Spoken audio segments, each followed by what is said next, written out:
Good afternoon, everyone, and welcome to this very special edition of I Wish I'd Thought of That, aka IWITOT. This one's entirely dedicated to the supporter experience. I'm Joe Burnett, contributing editor for Sophie, the showcase of fundraising, innovation and inspiration, and bearer of the cast-offs of Liberace.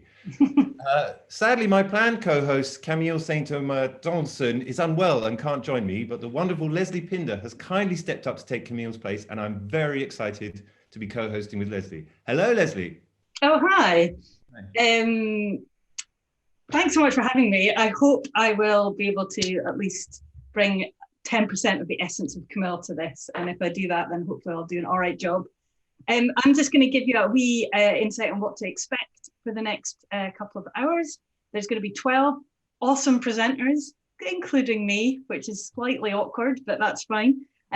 Everyone has got 7 minutes to talk about my favorite thing, which is supporter experience and what people wish they thought of when it comes to supporter experience. We're going to split the presenters into groups of 3, so there'll be 4 little mini sections. At the end of each mini section, we'll have a Q&A. So if you've got questions for any of the presenters, if you can please put your questions in the Q&A box and chit chat in the chat box. So we'll be able to find questions more easily that way, and they won't get lost in the chat about Joe's excellent jacket. We'll also have a wee quick break in the middle for about 10 minutes. So you'll have a chance to get up, walk about, get a glass of water, and generally relax. And I've also realised I didn't introduce myself at the beginning. Go for it. Great. I'm Leslie, and I'm the head of supporter experience at the British Red Cross. So I love supporter experience quite an awful lot. Very glad to be here, and especially glad to see that there's a British Red Cross case study being talked about, which is great. So yeah. Yeah, thank you. Thank you very much, Leslie. I'm really excited, looking forward to this. I just wanted to send many thanks to the great folks of the Supporter Experience Project and the Chartered Institute of Fundraising for organising this and doing all the background work. And a huge thanks to all our attendees for tuning in. Also, just to say that there will be a poll at the end of each two first sections. Sorry, not making any sense. So the first 2 batches. After that, there will be a poll of your favourite for you to nominate your favourite speaker of the first half of speakers, and then the second half as well. And then there'll be a playoff at the end against the 2 winners. So yeah, don't forget to vote for your favourites. And now I'd like to hand over to Isla Monroe, the Managing Director of our lovely headline sponsors, Dragonfly, for a few words. Over to you, Isla. Thank you, Joe, and your excellent jacket.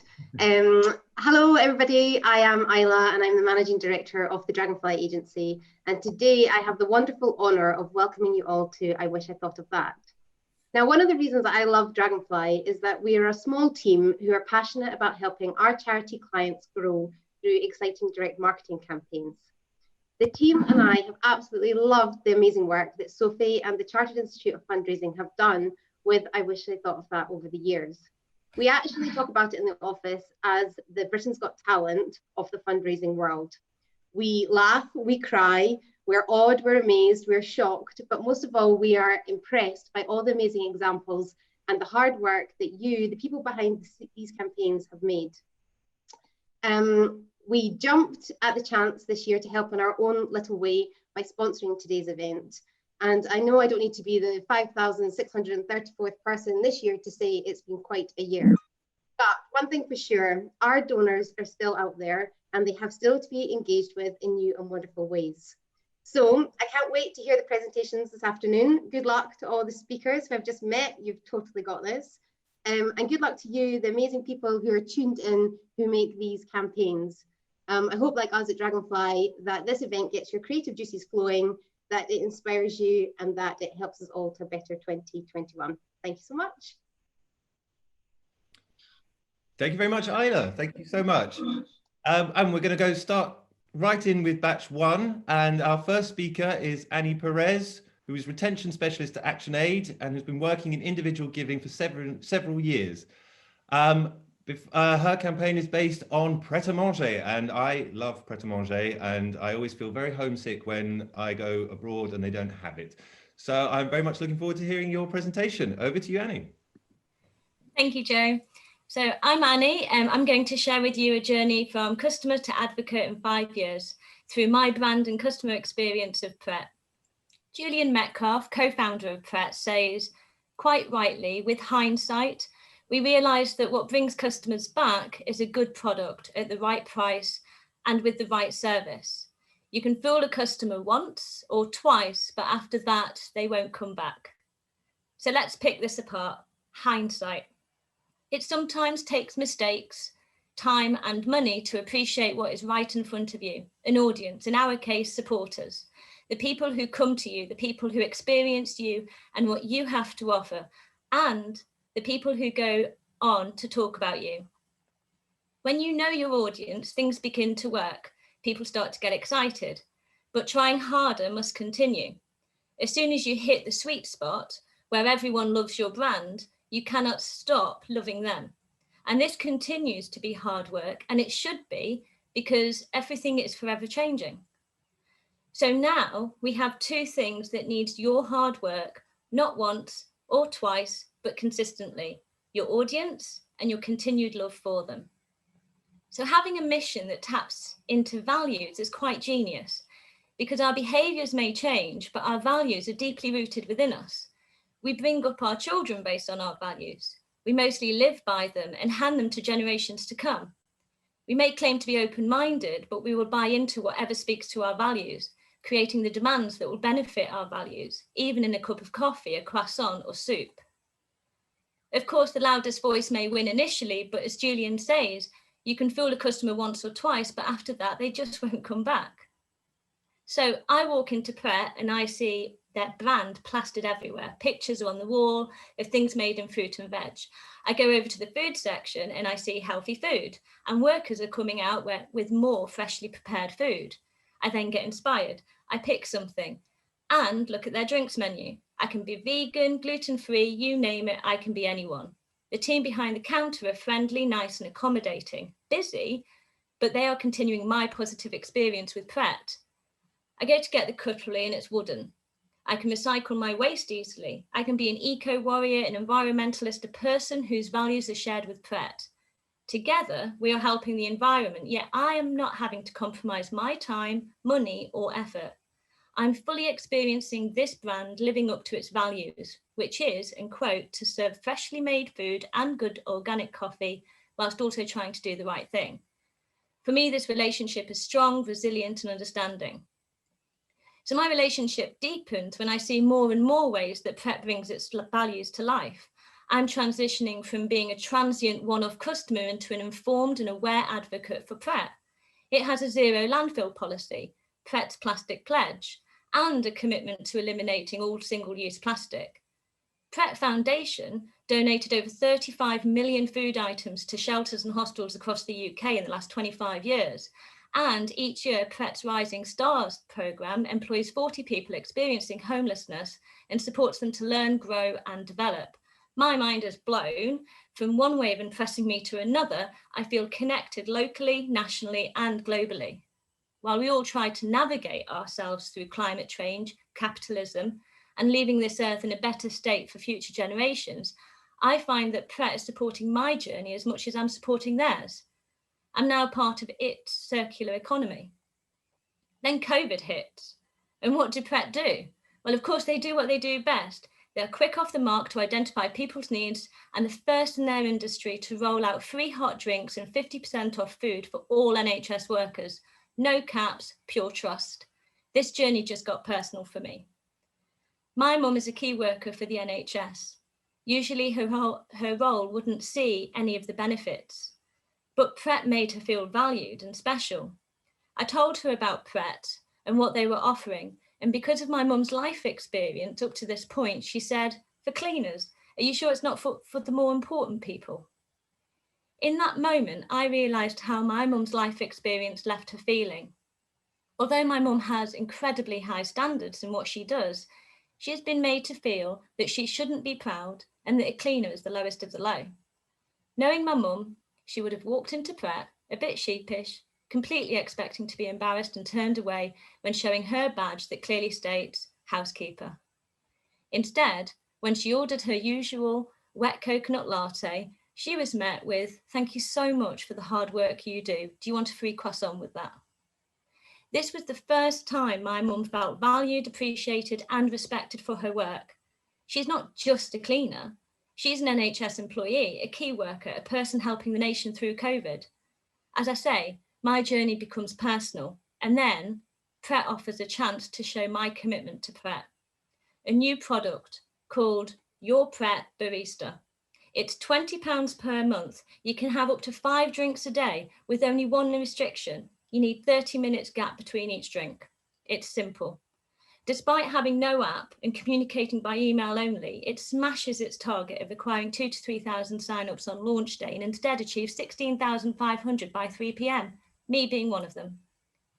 A commercial business converting customers into committed givers, knowing at the point of acquisition, certainly in my case, commitment to the cause is high, not just because of my mum or our NHS workers, or because I love coffee and the fact that they have a gingerbread lady called Annie, but because I love Pret and every value that it stands for, every lesson they learn, and the fact that they at least try.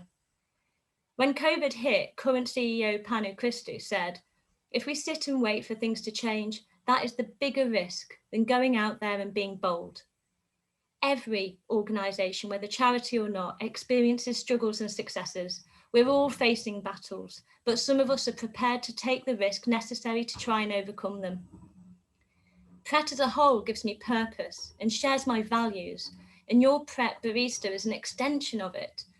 It's a product that deepens my relationship with Pret. This is our charity dream. It's motivation, satisfaction, and loyalty. It is what we are all aiming for in our sector. And the way I feel right now is exactly the reason why I wish I thought of that.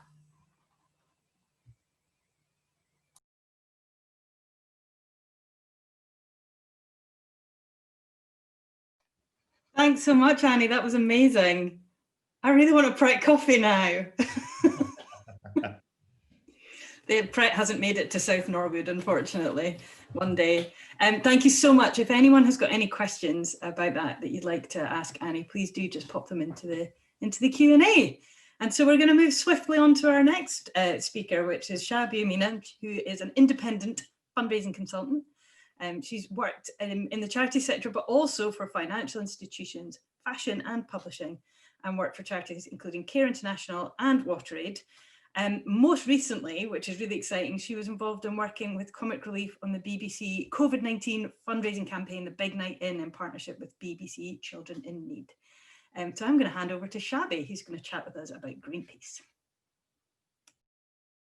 Hi, everyone. I don't know how I can follow that, to be quite frank, because Annie, that was amazing. But I'm going to take a slightly different turn in terms of what I'm going to talk about, which is a passion of mine, Greenpeace. I'm going to be full disclosure here. I am a board member at Greenpeace, but I have had absolutely nothing to do with what I'm about to present to you today. So I'm just going to go into here. Here is my presentation. Here we go. Hopefully you can see that. Hi. So thanks very much for the intro. I've been in fundraising for 15 years now, and I can honestly say that I've never really cracked face-to-face fundraising very well. So talking about Greenpeace and face-to-face in the year of COVID is interesting, I think, in itself. So there you go. There's my get out of jail free card. Before I go into talking about what Greenpeace have been up to most recently, I'm going to just take us on a trip of nostalgia. I'm kind of assuming that most of you were around in the 90s, but perhaps some of you were born then. But the 90s was brilliant. I was a teenager. Lots of incredible things happened, like the Spice Girls. Fashion involved cycling shorts, which actually came back again. There were supermodels, there was raving in white gloves, there was cable TV. I mean, we had more channels than we'd ever had before. And there were a few other things. Super Mario Brothers was a thing. And also people got really concerned about the destruction of the rainforest and global warming. So it was quite a decade, but it was also, for fundraising in particular, a really great decade because Greenpeace reinvented face-to-face as we knew it in Austria. Now, I'm not going to give you the whole history lesson around that because Liz Tate did it brilliantly back in 2012 in I Wish I'd Thought of That. So please go back and have a look at that because it's an incredible story. But basically, they reinvented something. And I think for Greenpeace in particular, they have a really complex cause. It needs a rich conversation. And this was a great way for them to bring in regular givers in particular. So I know what you might be thinking, hasn't this channel been in decline the past few years? And can anyone actually make it work? Well, I think what I will present to you today will hopefully show to you when you put supporter experience at the heart of your campaign that you can get really great results and innovate and continue to innovate. So let's fast forward to 2020. So in effect, the thing that Greenpeace do really well, which is face-to-face fundraising, is pretty much forbidden.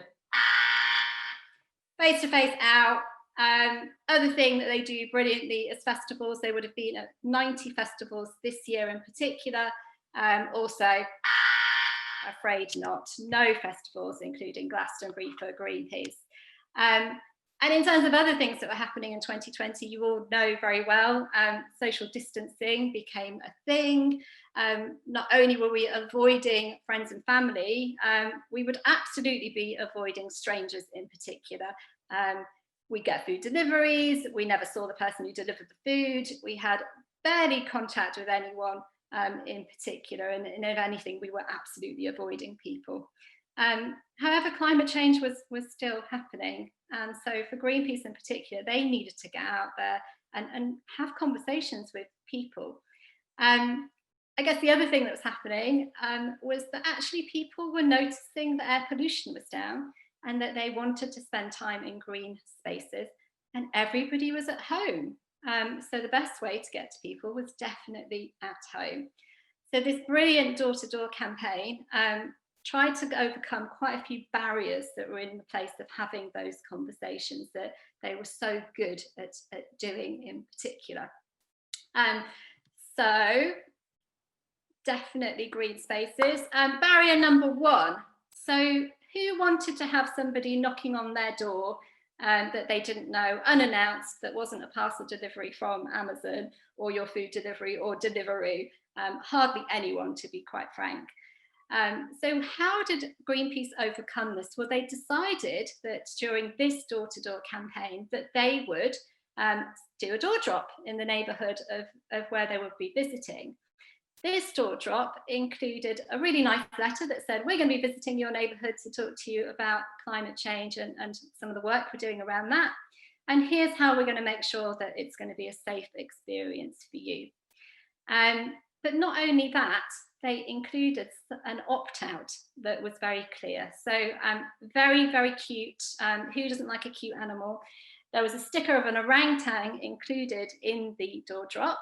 And if you didn't want to have somebody knocking at your door, like number 58 here, you could stick that on your door and they would not call at your house.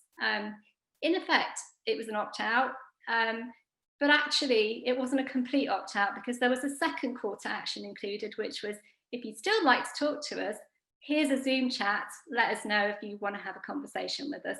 So they were providing another way that people who were feeling vulnerable but actually wanted to have that conversation were able to do that. Barrier number two coming up. So somebody's going to turn up your door. How are you going to know that they're a safe distance apart from you? Well, what Greenpeace decided to do, really simple, effective innovation, was to have a mat that they would roll out in front of you so that when you opened your door, this would happen. Yeah, cuteness, right? Definitely cuteness alert going on here. So they were faced with the cutest orangutan you've ever seen. And this continued from their campaign from the year before. So really continuing that story around palm oil in particular. And I know that that was a campaign that had been up for this last year, so hopefully lots of you would have seen that. So this measured 1.5 meters, so safe distance away. But I also think what it did do was have a conversation starter. So immediately there was something to engage in and to have a conversation. Really, really simple. And the results, I mean, I'm going to show you in a moment what the results look like. But I just think sometimes it's some of the simplest of ideas. And what they were really thinking about was, how can we make sure that the experience that the supporter has when we turn up on the door is the best that it possibly can be? So did it work? So this chart shows up until March 2020. I like a chart. I'm a direct marketer, so yeah, always have to have charts. How many sign-ups per hour the fundraisers were bringing in. Obviously, it dropped off a cliff because they weren't able to do anything for 3 months. And then when they went back out in July, this is what they saw. People really wanted to speak to them. They wanted to have a conversation, which was something beyond the pandemic that had happened. And I love Greenpeace because they're always thinking of new ways that they can do something that's tried and tested and build on it in particular. So this has continued to rise, and obviously we went into another lockdown and they will have to pick it back up next year. But I just think that these results are brilliant, and shows that when you really think about supporters, you can come up with really great work. Okay, so top 4 takeaways. For me in particular, in this campaign, I've said it a couple of times, supporter experience has absolutely been at the heart of this campaign. Some really simple adjustments worked really well here within the restrictions that were in place in terms of guidelines from the government. And they really saw the opportunities rather than the barriers here. They actually took the barriers to their advantage, if you like, and came up with some great ideas. And another thing that did happen after a few weeks is that they actually stopped the draw drop, because the reception they were getting on the doorstep from people was so good that, and hardly anyone was using the stickers, that they thought, actually, maybe we don't need to do this. And they continued to bring in lots more supporters. And that's it from me. I really wish that I'd thought of that when I was doing face-to-face fundraising many years ago now. Please support Greenpeace. They're fabulous and we need them. Thanks, everyone. Thank you very much, Shabby. That was fantastic. What a great campaign, and just too much cuteness for me, but that's good. Our next speaker is Catherine Deakin from the RNLI, who is Director of Fundraising and Communications at, sorry, I beg your pardon, not from the RNLI, Director of Fundraising and Communications at Changing Faces. Catherine has over 14 years experience in the not-for-profit sector, including leadership roles at Tommy's, Girl Guiding and Hospice UK. She was also a trustee for the inspirational not-for-profit charity Child's Eye Foundation, with a track record securing long-term high-value partnerships. Over to you, Catherine. Thanks so much, Joe. It's so lovely to be with you all here today. So I'm Catherine. As Joe said, I'm from charity Changing Faces, and I wish I'd thought of the RNLI Spring Appeal. This charity is a really deeply personal one for me too. So for a start, I was born less than a mile from their HQ. There I am on the left. I grew up on the coast in Dorset. My dad, who's a bricklayer, moved there from outside London. He was absolutely fanatical about windsurfing in all weathers. And the RNLI is a charity that saves lives at sea. They're entirely voluntary funded, and you may already know this, but for those who go into the water, putting their own lives at risk, they're also volunteers. And before I tell you why I wish I'd thought of this appeal, I just wanted first to share Alfie's story, because for me, this truly brings home the awesome work they do. But I had to paddleboard, but now I'm drowning.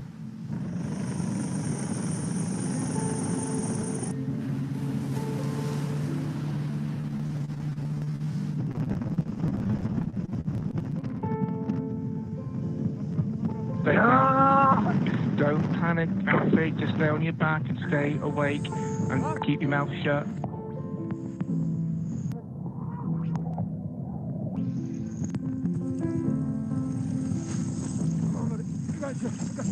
Safe now, we've got you again.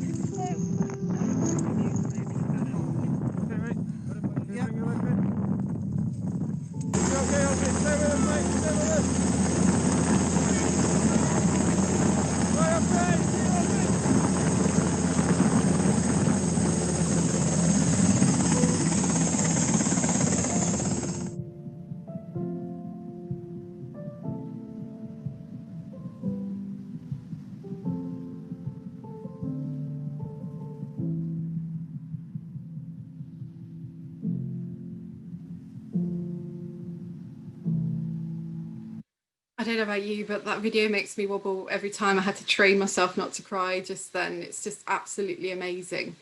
So at the start of the pandemic, like many of us, the RNLI had to close its shops, it had to stop community fundraising, almost a third of staff were furloughed. And at the time, the fundraising team were working on an ask going out with their April magazine. They were just about to email all their supporters with a spring appeal. So what did they do? They could have carried on as normal, perhaps tried a COVID emergency appeal. Indeed, the kind of volunteers on the life raft desperately needed PPE and equipment, but instead they did something completely different, which I just love. They decided instead to send a message of support to their donors, a message checking in, asking if they were okay. They took out the fundraising ask from their magazine. They scrapped the email. Instead, they sent a really simple message. Part of the crew and crew members account for each other. Let's stay in touch in these difficult times. This is across all their channels, social media, email, their website. They all said the same thing. They also actively increased how often they were getting in touch with their donors. Their monthly newsletters went up to weekly ones. And they said, thank you time and time again. And powerfully, these thank yous were also from the families of those saved at sea. And what happened next is that they actually raised twice as much as they would have expected that spring.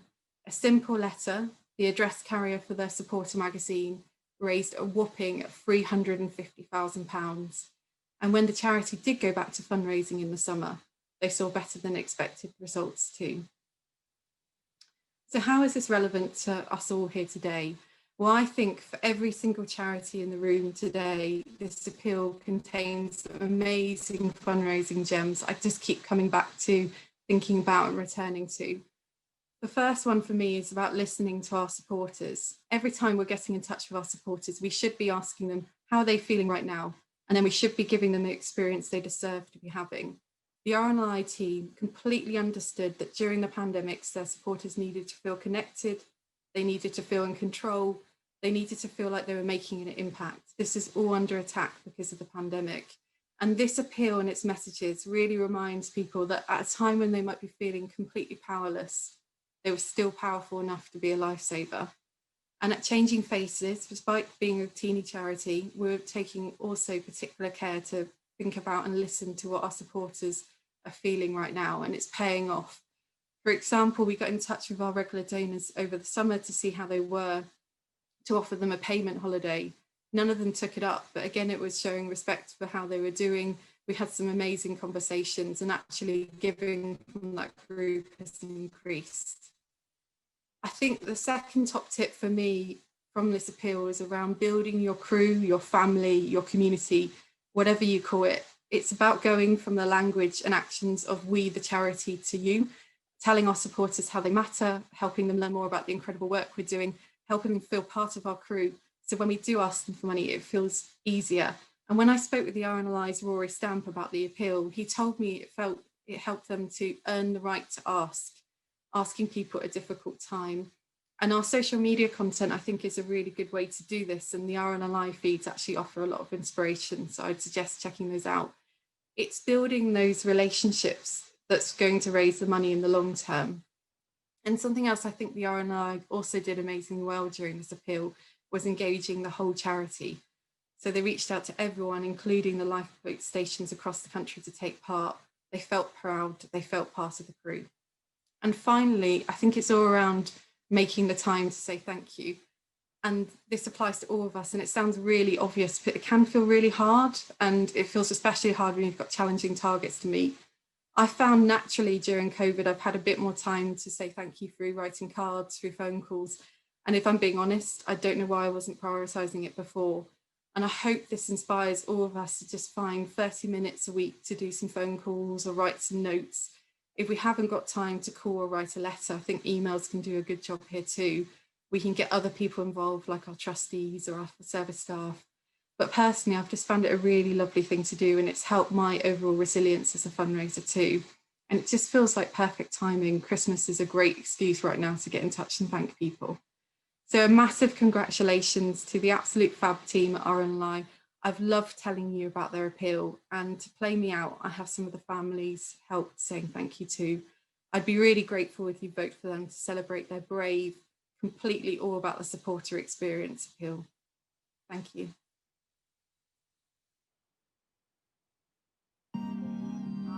Thank you for saving my son. Thank you so much. Without you, we wouldn't be here today. Thank you for saving my son, Ravi.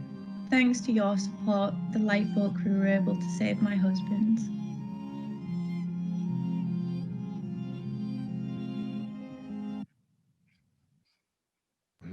Oh, that was so good. Has there been an IWITOT where somebody hasn't talked about the RNLI? They're so good. And I don't mean that as they are so good. They are. I love them. Thank you so much, Catherine. That was so fantastic and such a moving campaign. That's batch one. So we have 10 minutes for a bit of Q&A. Starting off with a question for Shabby. Sam Butler is saying that he couldn't see the numbers on the graph properly. How many signups were they getting per hour, per month, and per fundraiser? I'm really sorry, I don't think I can share that. I promised I wouldn't share anything too sensitive from their reports. Okay. No. That makes sense. There's another wee question, Shabby, actually. Do you know how the... Oh, I think we may have lost Leslie for a bit with famous gremlins in the machine. Just to follow up that question, so it's a really great and fresh approach. Excellent to hear about it and see it. This is from Matt. Well done to all involved. I was wondering more about how the Zoom Ask work. If someone wanted to do this, what was the process? Who had the conversations with supporters, and what were the results from the Zoom calls? So they actually did two different, I think, campaigns around Zoom, one of which was prospects that they had who had never donated to Greenpeace before. And they invited them to a Zoom chat, and they were really frank about who that was going to be. It was going to be one of their fundraisers who was going to be talking to them. That was really successful. What I do know from that particular campaign was that about 60% of those in the initial weeks that they ran the Zoom calls converted to some kind of financial giving, which was kind of incredible. On the letter in particular, there was a URL to go to and they could register for a Zoom chat. And I think they were then sent options on when that could happen. And it was a similar format to the other Zoom calls that they had. I also know that Zoom is now a new channel for them that they're going to continue with in the future. Fantastic, fantastic. I have a question for Catherine. Have you changed your Christmas TQ plans based on the RNLI supporter experience? Well, I think the very small team at Changing Faces are very used to me quoting the RNLI and saying thank you and thank you more. So one of the things we've actually introduced, we've just run the first week of our Christmas appeal, which has been around the Big Give match funding. So I'm really exhausted. Doing on Tuesday, there was probably a lot of people in this room feeling the same. But we decided to this year write a handwritten Christmas card to every one of the 107 people who've given. And it's taken some time, but it's been absolutely worth it. And it's just made me pick up the phone more. I'm getting much more confident during COVID of talking to our donors, and they just love it. And it's really helped us build those relationships. So I think it's just encouraged us to all say thank you more. That's fantastic. And that sort of answers another question that came in. That's perfectly, actually. So another question for you, Catherine, was could you please repeat the increase in RNLI donations for spring, please? So they raised over £300,000. I think it was 350 through their carrier letter. I don't think they had actually set a target with the reforecast with the spring appeal, but I think it raised more than their original forecast. So, I mean, it's just an incredible result. I think it's just the fact it was a very simple letter as well, one pager with no call to action, but it was just that checking in and asking just led to this enormous outpouring. And I think if you've got a time, scroll back and have a look at their Twitter feed and Facebook. It's just so much love and support for them. But just being asked how you are is such a powerful thing. So they've done incredibly well. It's amazing. It's really, really fantastic. Just another shout out if anyone has any more questions. Oh, we go for Annie from Craig. What one thing could fundraisers do to be more like Pret? What is an equivalent of the free coffee? well, it's not quite free, so it's not completely in there, but I think for me, it's the experience that I was trying to get at in the presentation. It's the whole experience, every interaction, every moment I have. I mean, I'm just quoting Giles now, but it is about every interaction. And you can't take your eyes off the ball. So I think in order to keep that loyalty, the satisfaction and things like that, it's paying that attention to detail about every single point within the journey, within the, the milestones that you pay attention to. It's providing that whole sort of more holistic approach to the relationship that you're building with your supporters at every single level, and living by your own values as a charity is part of that. So I think they may have been able to bring out any kind of product, but the idea that they brought out a product that kind of is too good to be true, but then isn't, and it lives by that, and it's honest and it's authentic, is, by gosh, like an amazing opportunity from a corporate. Yeah, absolutely. I think we're going to move on to group 2 now. So thank you very much to our first 3 speakers. You're all amazing. Round of applause. And our first speaker in batch 2 is, well, rather familiar. Hello, Leslie. And you're going to talk to us about Timpsons. Yes. Hi, everybody. Sorry, it's my face again, but you're going to have to listen to me talk. But yeah, I'm going to be talking to you about Timpsons. And yes, I do mean the high street, super sexy, key cutting, shoe repairing, dry cleaning sometimes, Timpsons. I'm just going to pop myself onto, oh hi, it's my face, but bigger. Yeah, so why am I talking about Timpsons? So in a world where high street shops have been struggling and many of them are shutting down even before pandemic, Timpsons has been one of those evergreen businesses that just seems to be always there. They crop up now in my local supermarket car park, there's a Timpsons, and they've even branched out and they are into barbers now, if anybody fancies. I don't think it's the same people doing key cutting and barbering, hopefully, but they're doing really, really well. And for some, kind of connected to what Annie was saying about Pret, a lot of what people love about Timpsons is their values. I think a lot of people know that they have a scheme of recruiting people who have either just left prison or who are on day release from prison. And actually they say they're some of their best staff. They also offer free dry cleaning for people who are unemployed, for suits, for interviews. And they really, really look after their staff as well. But actually, the more I read into Timpsons, the more I realize there's something really fundamental about the way that they run their business from the ground up that makes them brilliant for their customers.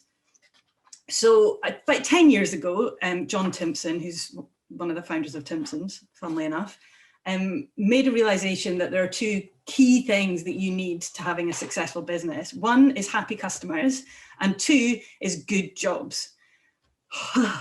Amazing. Happy customers, good jobs. But he didn't just say that. He then looked at, okay, cool, if that's the case, what do we need to do to run our businesses? And he created what they call upside down management. And upside down management is the thing that I wish I had thought of. Basically, what upside down management means is at the top of the tree on your organogram is the customer. The customer is at the top of the pile. As far as Timpsons are concerned, the people running the business, the next most important people are the folk in the shops. The folk in the shops whose job it is to make those customers happy. They are the next. And then it's under those guys are management head office. And then at the bottom of the pile, John Timpson and his son James, who also runs the business. Their job is to serve the staff who are serving the customers. Their job is to make sure they have what they need to succeed and that they have great jobs. So they get to keep brilliant staff who then keep their customers happy. Amazing. I think what they realized when they did that and they told shop staff that that's what they were planning, they were like, what does this mean? They needed a little bit more detail. And so they gave their staff detail.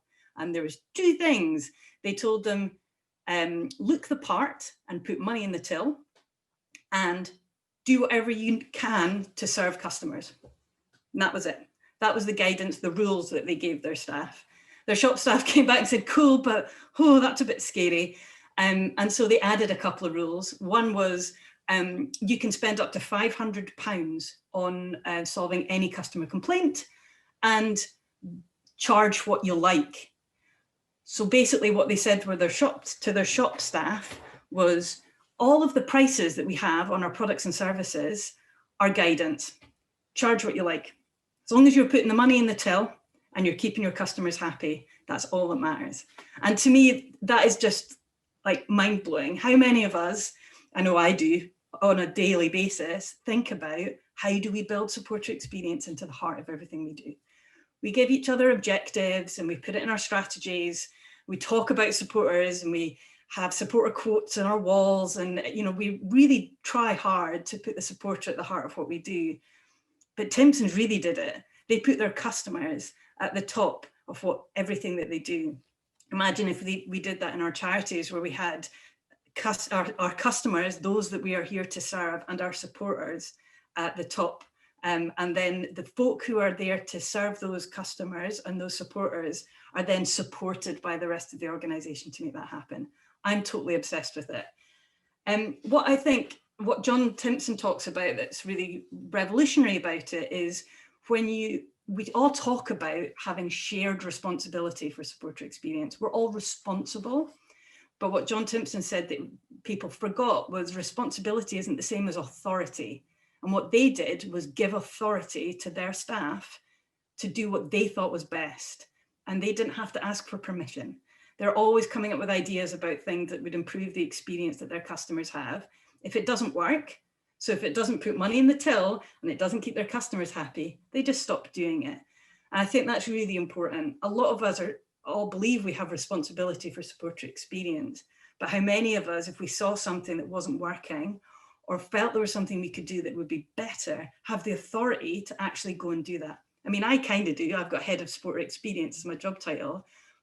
But should I have to have head of supporter experience as my job title to be able to go and make a change that I genuinely believe and know could make a difference to supporters, or at least would like to try it? And then if it doesn't work, stop doing it. So that's why I absolutely love Timpson's. I'm completely obsessed with them. Alongside that, they do amazing stuff for their staff. So they make it easy for their staff to give that brilliant experience to their customers. And if you want a bit of a tearjerker, at the beginning of the first lockdown, James Timpson's announced that they were going to carry on paying all of their staff full 100%.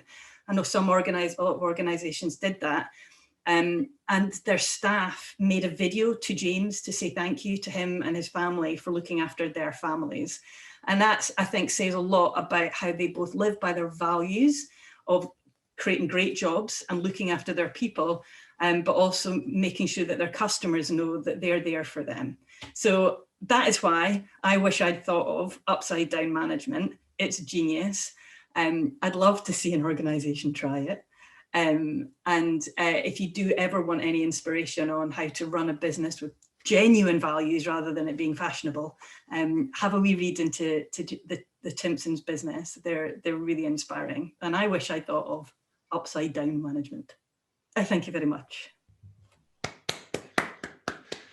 Thank you, Leslie. That was fantastic. That's a really, I didn't know most of that, and I would happily have my hair cut by my key cutter. So I think that's absolutely brilliant. That's amazing. I did not know most of that. So that's a really, really exciting development. And you can see how it's really had an impact in this difficult time. That's brilliant.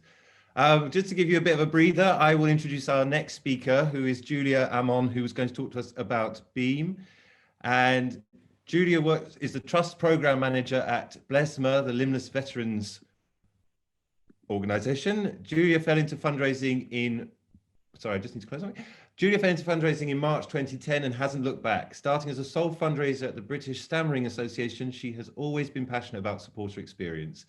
In late 2014, she moved to the programme funding team at the National Deaf Children's Society, and since August 2017, she's led on trust, foundation and statutory fundraising at Blesma, and we're going to play a video from Julia now. Thank you very much.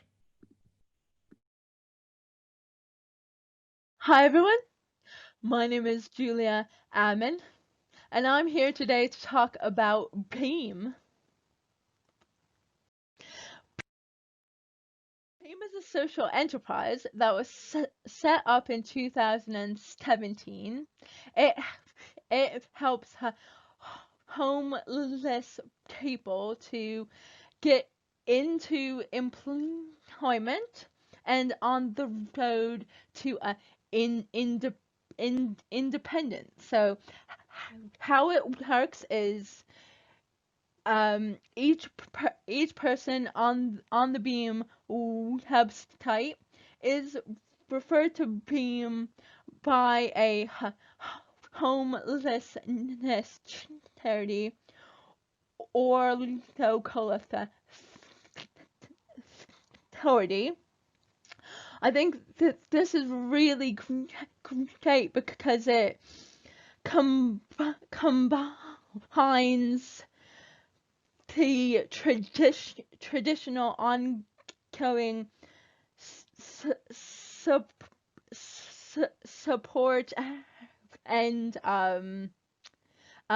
expertise of homelessness charities with the innovation of crowdfunding. So people are encouraged to go to the BEAM website, choose a campaign, make a donation, and to then continue on that journey. It's not just a traditional one-off donation. I think the key themes around BEAM start off with the dignity. So everyone who's portrayed on the BEAM website is shown in a really positive way. There's not a lot of the doom and gloom. It isn't all about what happened to them before. The main focus is what they want to achieve and what supporters can do to help. And also all of the pictures look like real people, and it brings about a more equal dynamic. The second thing is transparency. So BEAM is all about transparency. As a supporter, I was encouraged or reassured that my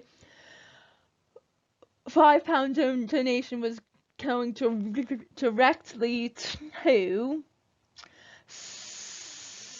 Sebastian's campaign.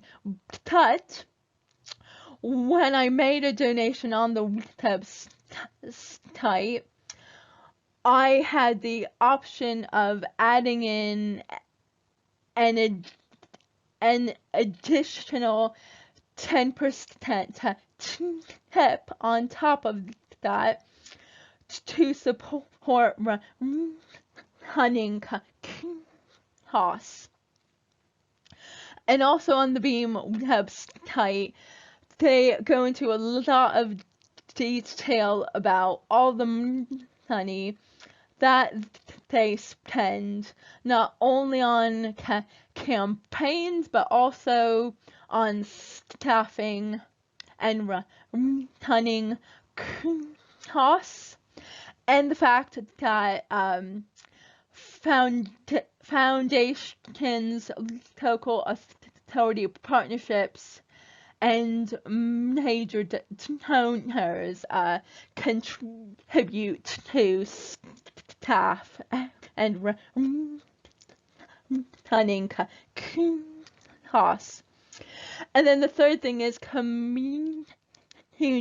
As I touched on, there's a strong sense of community, and it's not just about how a community of supporters. It's not just about how a community of beneficiaries. It's about bringing supporters, beneficiaries, and teams have to get together. So that's really cool. The supporter experience is also really, really easy. So it's easy to make a donation. Supporters have their own accounts online. This is my account. It's incredibly easy to make a further donation or change payment details, and it doesn't involve talking to somebody and making that happen. It's down to the supporter. And again, there's a lot of positive communications provided not only immediately after giving a donation, but as the campaign progresses, and you definitely feel part of something big. Finally, the impact is really easy to see. So since 2017, 6,432 team supporters have all come together and collectively, by donating the price of a cup of coffee, have enabled 169 people to regain independence, which is why I wish I thought of that. Thank you.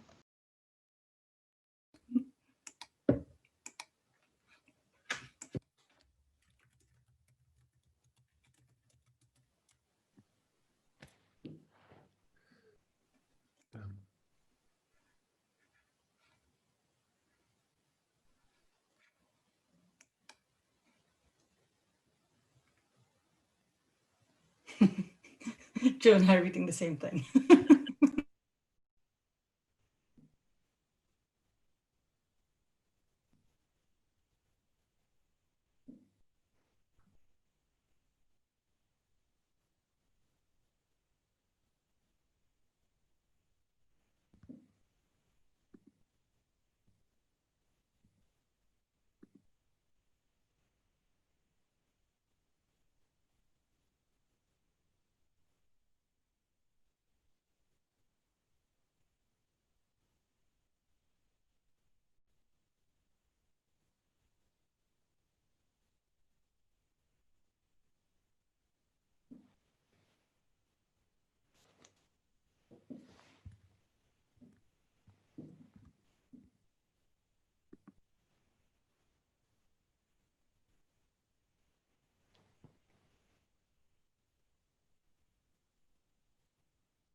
Fantastic.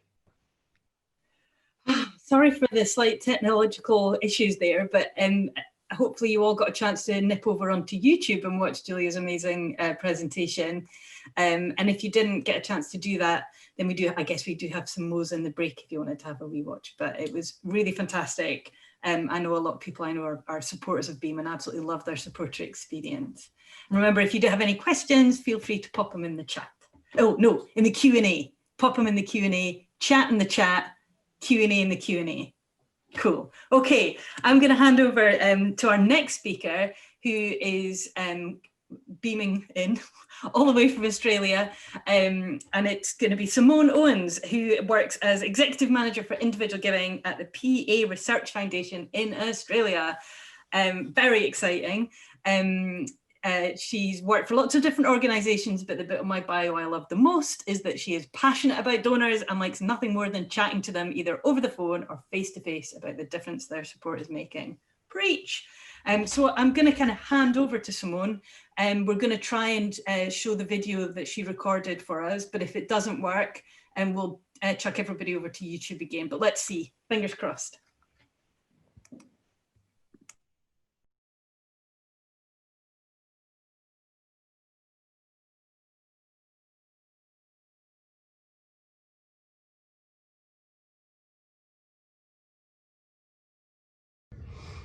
In September 2019, before anyone had heard of COVID-19, my husband and my 7-year-old son took a holiday to the South Island of New Zealand. Now, for anyone who has never been to New Zealand before, people heading to New Zealand at that time of year are generally looking for a skiing adventure, but not my family. We went in search of pink dolphins, seals, and most importantly, penguins. You see, New Zealand is home to the smallest breed of penguin in the world, the blue penguin.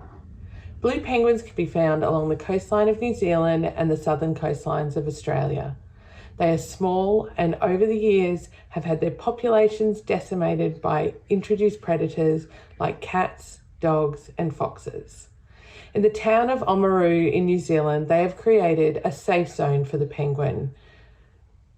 They've built fencing to keep the predators out and keep the penguins safe. The amazing work they're doing has meant that the population there is now growing. We had such a fantastic holiday learning about penguins, watching them come in off the ocean at sunset, and understanding the fantastic work the Oamaru penguin colony were doing to save these amazing creatures. We liked their Facebook page and their Instagram page when we left so we could keep interacting with them, and we vowed one day to return and see our newfound friends again. Then 2020 hit. And while we had no plans to go back to New Zealand this year, we did have other holidays planned, and everything, as you know, got put on hold. Like the rest of the world, Australia went into lockdown in March. The schools closed and our lives became very insular. We talked a lot about our holiday and started to engage more with the Facebook page as a way of us, I guess, seeing the outside world again. One day we saw a post saying we could adopt a penguin, and so I immediately sent off an email to find out what was involved. And this brings me to my I wish I'd thought of that for today. And I'll be honest, this isn't anything shiny and new. This is a reminder to me, a long-term seasoned fundraiser, that genuine personalised communication with a donor is the key to the best supporter experience. So let me walk you through what I did experience. I emailed a person, Georgia, at the Oamaru Penguin Colony, and she emailed me back the very same day with an email directly addressing any of my questions. It was not a form email or part of a mass communication done through MailChimp that's, sent whenever they hear from someone new. And it wasn't signed by the CEO, who obviously hadn't written the letter. It was written by Georgia in response to my email. She asked me what prompted me to look into adopting a penguin. So I told her about our holiday that previous September, and I sent her some photos of us there. She wrote back warmly, commenting on the photos, showing that she'd obviously read my email. She let me know that we had the opportunity to name our penguin, which my son has decided to name Flippy, and told me that she was posting my welcome pack that day. But she was a little bit worried that it wasn't going to arrive quickly enough. So she popped out into the colony and to his nest and taken a photo of our new penguin that very day and attached it to the email. And then we waited. Through no fault of the Oamaru penguin colony, both the New Zealand and Australian postal services decided that good things do come to those who wait, and it did take nearly 2 months for our package to arrive. But when it arrived, it was so worth the wait. Enclosed was a personalised letter addressed to my son. This included the name of our new penguin that we'd only told her on that day, a certificate of adoption, including the penguin's name as well. And remember, she did all of this on the day that I emailed her. There was a photo in a cardboard frame of Flippy, which has pride of place in our house now. There was a fact sheet all about the blue penguins. And from that, I learned that Happy Feet is wrong and penguins do not mate for life. Most are quite promiscuous. It also had a fact sheet about our penguin Flippy, who is a 4-year-old male, and it told us where he was nesting in the colony and who his partner number was, and I'll tell you a little bit more on that later. There was a photo showing where his nesting box was in the colony, and a thank you booklet containing lots of facts about penguins and that particular colony. And there was also a stuffed penguin, which obviously my son just adores and thinks is fantastic. We pored over this pack, fascinated to learn that Flippy and his current partner had successfully fledged 1 chick in the previous season, and at the time they were sitting on 2 eggs waiting for them to hatch. And I need to point out that this pack was not a glossy produced brochure. Everything was A4. Everything was printed on normal printer paper, and it felt very much like she printed it all out, put it together for us on that very day.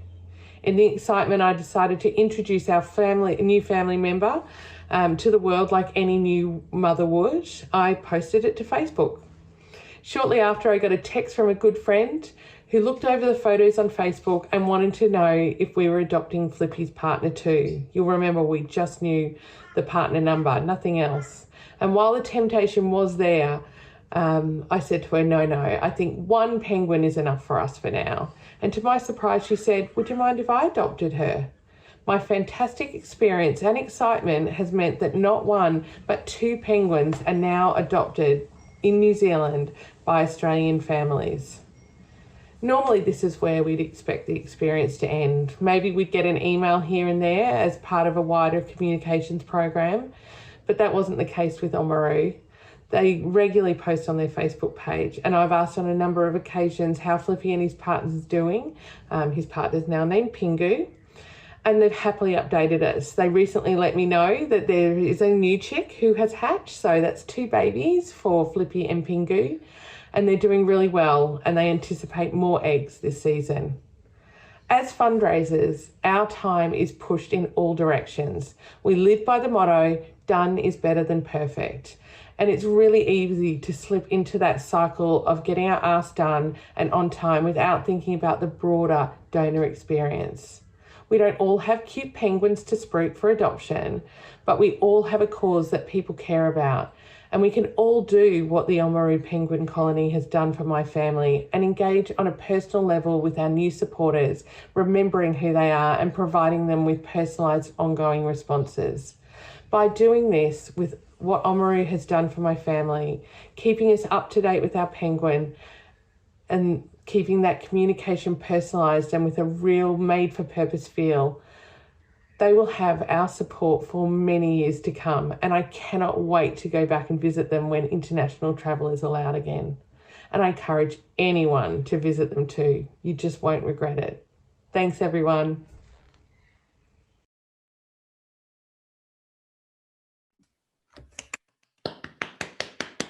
So awesome. Penguins. How can you compete with penguins? I've got keys.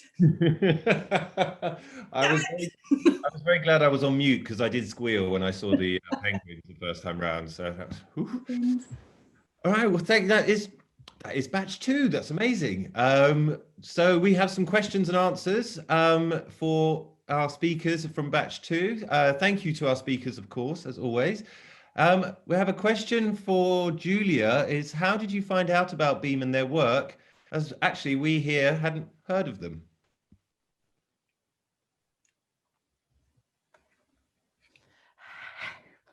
Hello, everybody. I found out about Beam from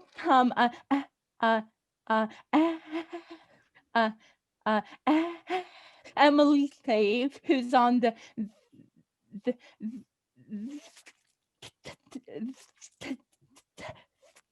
he's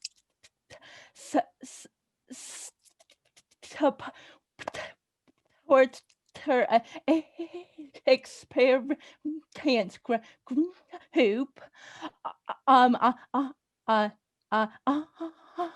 I hadn't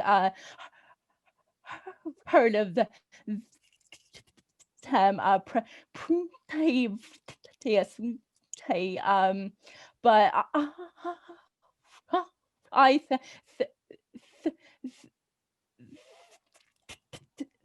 think that they're amazing, and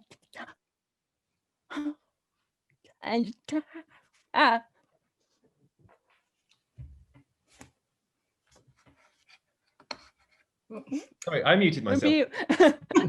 Classic.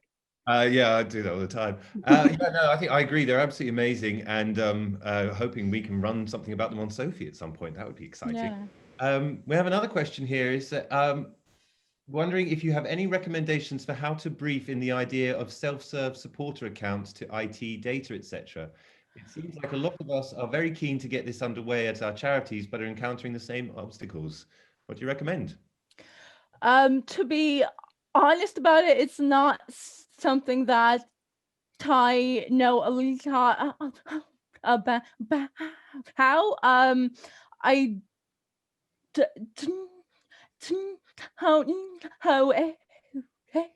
if anyone attending wants to comment on the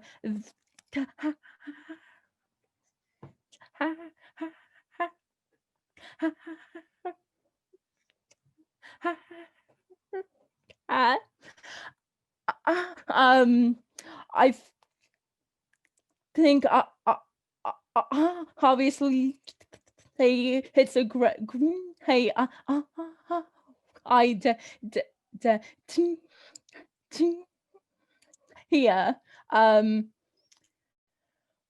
but yeah, I think practically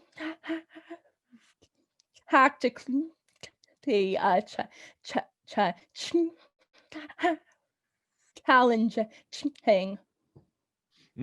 Yeah, if people would like to share their thoughts as well in the chat, that would be great. That would be great, because it's a really fantastic campaign. I was really delighted to hear about it. Leslie, have we got any other questions? Yes, we do. I do have a question about the penguin colony. I wonder, Simone, if you'd had any thoughts about how one might, how very posh, how a charity might scale that up for large organisations that do have maybe thousands or tens of thousands of people that support them. Oh, Simone isn't here. Simone's not here. Of course, it's the middle of the night in Australia, not Egypt. Of course, it's time difference. Silly us. Well, we will have to put that question to Simone and hopefully get back to everyone at some point. That'd be good. That'd be great. It's fine. And the other question was also for Simone, but actually, Leslie, you might have some thoughts of it for yourself, though. Do you know anything about something like that? It's a really interesting question, actually. It's something we've been looking at, is like how you get live feedback to supporters at scale, and it is really hard. I know some charities are using WhatsApp and instant messaging, that are broadcast rather than one-to-one, which would be a really interesting, which is kind of quite a new way of using those messaging tools, that they're broadcast rather than one-to-one. So that's definitely something that we've looked at. But yeah, maybe Simone might be able to share some of her wisdoms by the internet sometime. And thank you to Emily Fabian for sending the about for the Beam organization link. Thank you very much for that.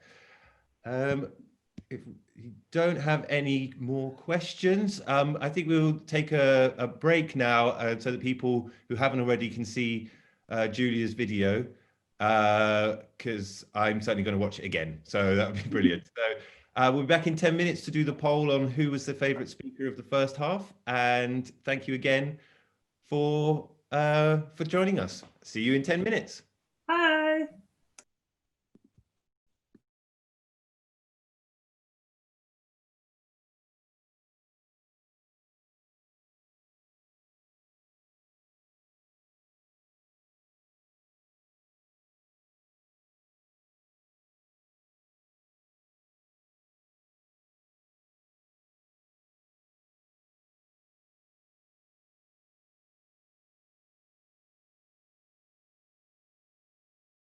Hi everyone, my name is Julia Ammon, and I'm here today to talk about Beam. Beam is a social enterprise that was set up in 2017. It helps homeless people to get into employment and on the road to independence. So how it works is each person on the Beam website is referred to Beam by a homelessness charity or local authority. I think that this is really great because it combines the traditional ongoing support and expertise of homelessness charities with the innovation of crowdfunding. So people are encouraged to go to the Beam website, choose a campaign, make a donation, and to then continue on that journey. It's not just a traditional one-off donation. I think the key themes around Beam start off with the dignity. So everyone who's portrayed on the Beam website is shown in a really positive way. There's not a lot of the doom and gloom. It isn't all about what happened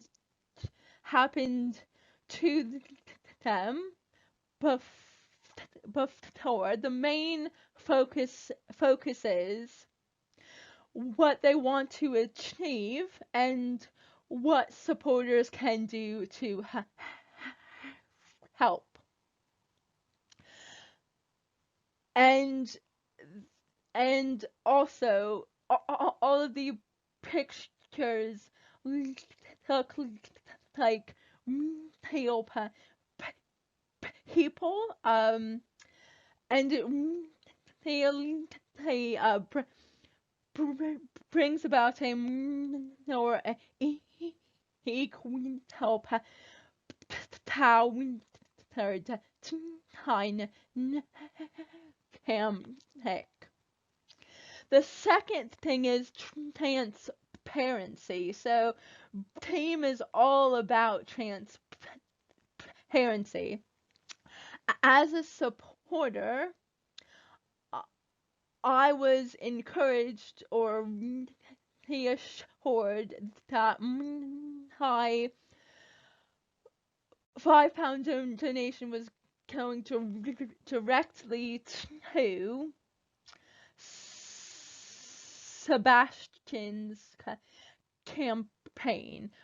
But when I made a donation on the website, I had the option of adding in an additional 10% tip on top of that to support running costs.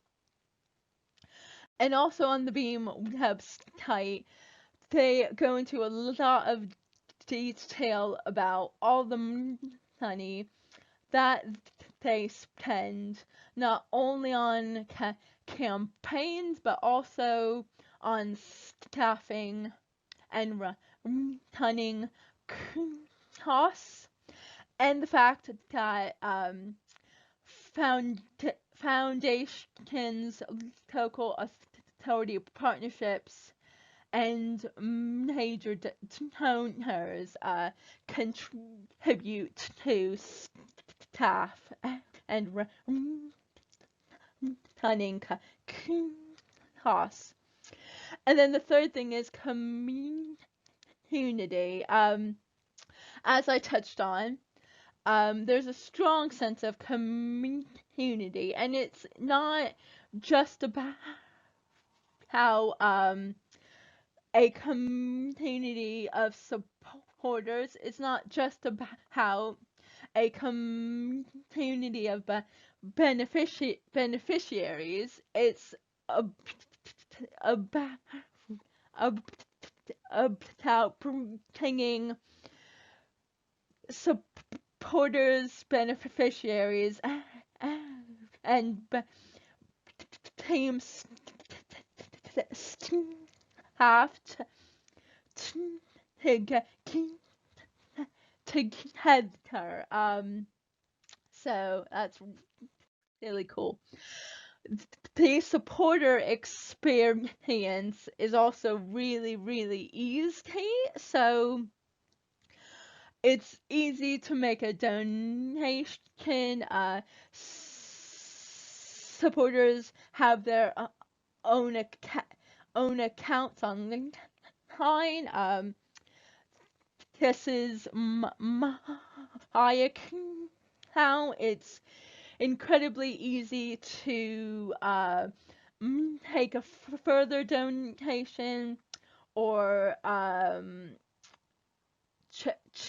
change payment details, and it doesn't involve talking to somebody and making that happen. It's down to the supporter. And again, there's a lot of positive communications provided not only immediately after giving a donation, but as the campaign progresses, and you definitely feel part of something big. Finally, the impact is really easy to see.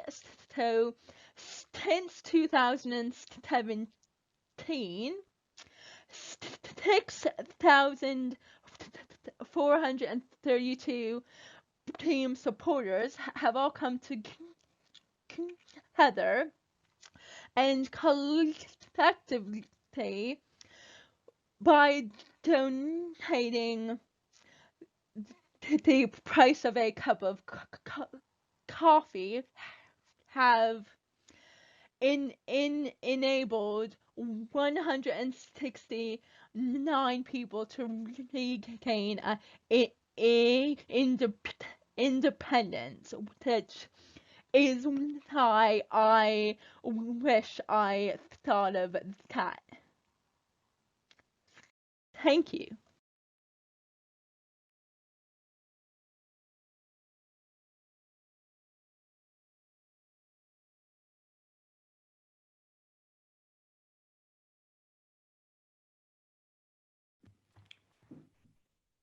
Welcome back, everyone, if you're back.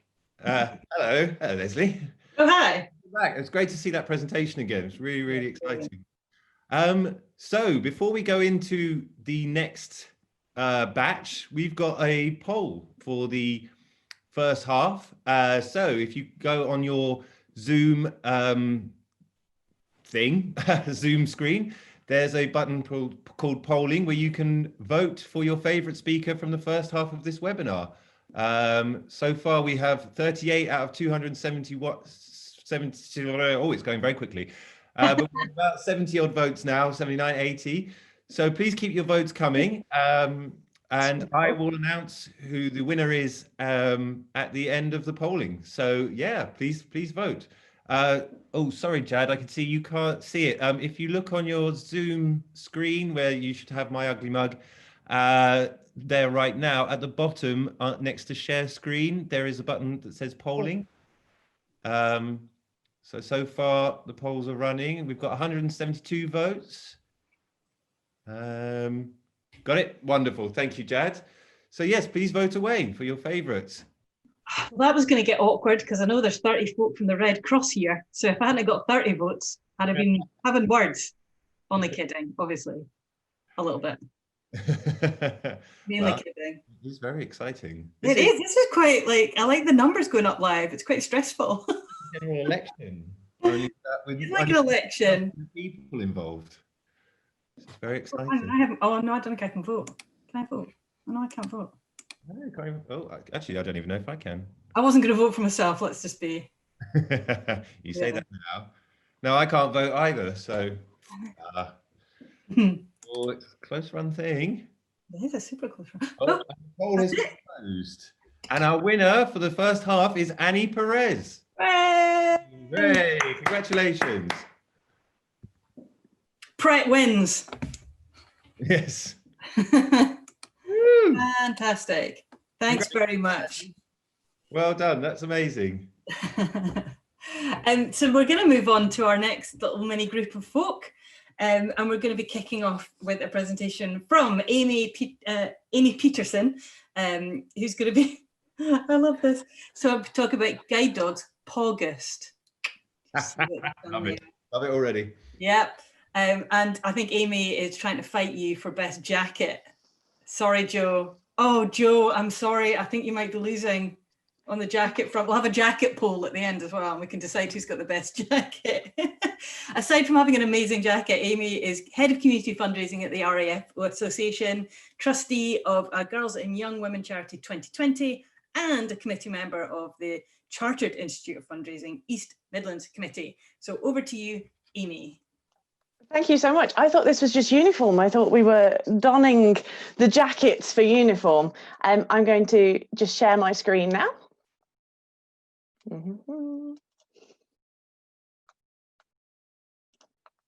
And hopefully you can see that. Cool. So my name is Amy Peterson. I am head of community fundraising for the Royal Air Forces Association. But today I am going to be Chief Christmas cheerleader and present of a festive theme. So let me present to you Guide Dogs Australia, August. So without further ado, I'm going to present the 12 stewardships of August. August is Guide Dog Australia's annual mass participation event. Mass participation and stewardship, I hear you cry. We'll get going and I will tell you all about it. So without further ado, on the 12th day of Christmas, Guide Dogs Australia gave to us 12 prize winners. Guide Dogs Australia used incentives for fundraisers and also for mileage achievements with the support of their corporate partners, which we will talk about in a little bit more. We had on the 11th day 11 million brilliant puns. There's a slight exaggeration there because it might not be 11 million, but we did have pawsome, we had perfect, we had support, a perfect cause, some fun in their fundraising and their corporate partners as well. Their Porgus brand had its own identity, its own personality. It sat very differently to the Guide Dogs brand, and I chose it today because actually it was just a little bit fun. They based their campaign on insight, and with the support of a PR agency, were better able to engage the public, press and media with an evidence-based call to action. Hence, on the 10th day, we had 10 dog walkers surveyed. It was 99% accessible. Don't have a dog? Don't worry, they kept it really simple. Walk, raise money, support guide dogs, although perhaps there was no cats involved. It had okay, that one's tenuous. It had 8 amazing Porgus dashboard. Lauren, who we'll come to in a minute, said because everything is in one place, it improved the supporter experience. Everything from registration, fundraising, and a platform to share really personalised thank yous. It also meant they were able to retain participants as they had already got an established place for them to sit on. So let me tell you about Lauren. Lauren met me on a 7 a.m. Zoom call all the way from Australia. Lauren leads on Porgus for Guide Dogs Australia and shared her 90-page debrief document with me, which had lots of plans to move Porgus forward, which was really exciting. Even from the other side of the world, we're wearing the same headphones, and her tan made me feel like a half human. I wouldn't let her tell me how good the weather was over there. But she did tell me about their 6 supporter stewardship, another tenuous one. But part of that was the Podometer, which was a custom-built product aiming to get people over that fundraising start line. Many people donated the $25 themselves within 48 hours of signing up in order for their furry friend to get their own step counter. They had a well thought through supporter journey in that time, including a welcome call, which on average, people who received their welcome call raised $39 more than those that didn't. They had very much a test and learn approach. They also have focus days to engage their supporters. So one of those was a dollar matching day where they engaged their corporate partners to support their campaign, and anything that was raised on that day was therefore matched by their corporate partners. So they made $59,000 in 24 hours. Another example was donor days, where anyone who donated money in that 24 hours got a donation, entered into a prize draw. They raised $78,000 in 24 hours. So I'm certainly taking some pieces of theirs. So without further ado, we'll talk about their 5 corporate partners. I sang that one because that's the only one that went with the theme. But anyone from Skechers to Kong, they had some really relevant corporate partners who supported the whole campaign, whether it was fundraising, whether it was prizes, all the way throughout. 4, podcast playing, that one also works. I get to sing at you as well now, mainly because I can't see any of your faces that I'm actually singing. But what their podcast did was it related their campaign to the cause. They learnt what the audience wanted to hear, where to access it, and changed it throughout the month as well. And they really listened to their supporters. They also engaged with them through 3 social platforms, and they had fabulous success to keep the supporters warm, reactivated them with targeted marketing when the time came, shared fundraising case studies, supporter photos, and the 32 puppies funded. We had a real tangible impact of people's fundraising and involvement, and it followed on social media their Porgus litter, which I encourage you to go have a look at, which is absolutely lovely, and they tell them all about what their puppies have been up to. And finally, they are prepping for 2021. Again, fairly tenuous, but they're already thinking about this. They always think about this as a year-round campaign. They're evaluating, changing, and focusing on retention. Their reach is getting broader. They're learning what the supporter wants and what matters to them. So, fairly sensibly, I wish I'd thought of that because They have incentives and prizes to motivate their fundraisers. They put the fun in fundraising, quite literally. They based it on insight. It was a very accessible ask. It was easy to get involved. It was human-led. They had a sick supporter stewardship. Their use of corporate partners. They showed the work of the cause. Their social content was a success. They showed the impact of what they were doing, and they're planning for the future. So thank you. You are all awesome. Fantastic.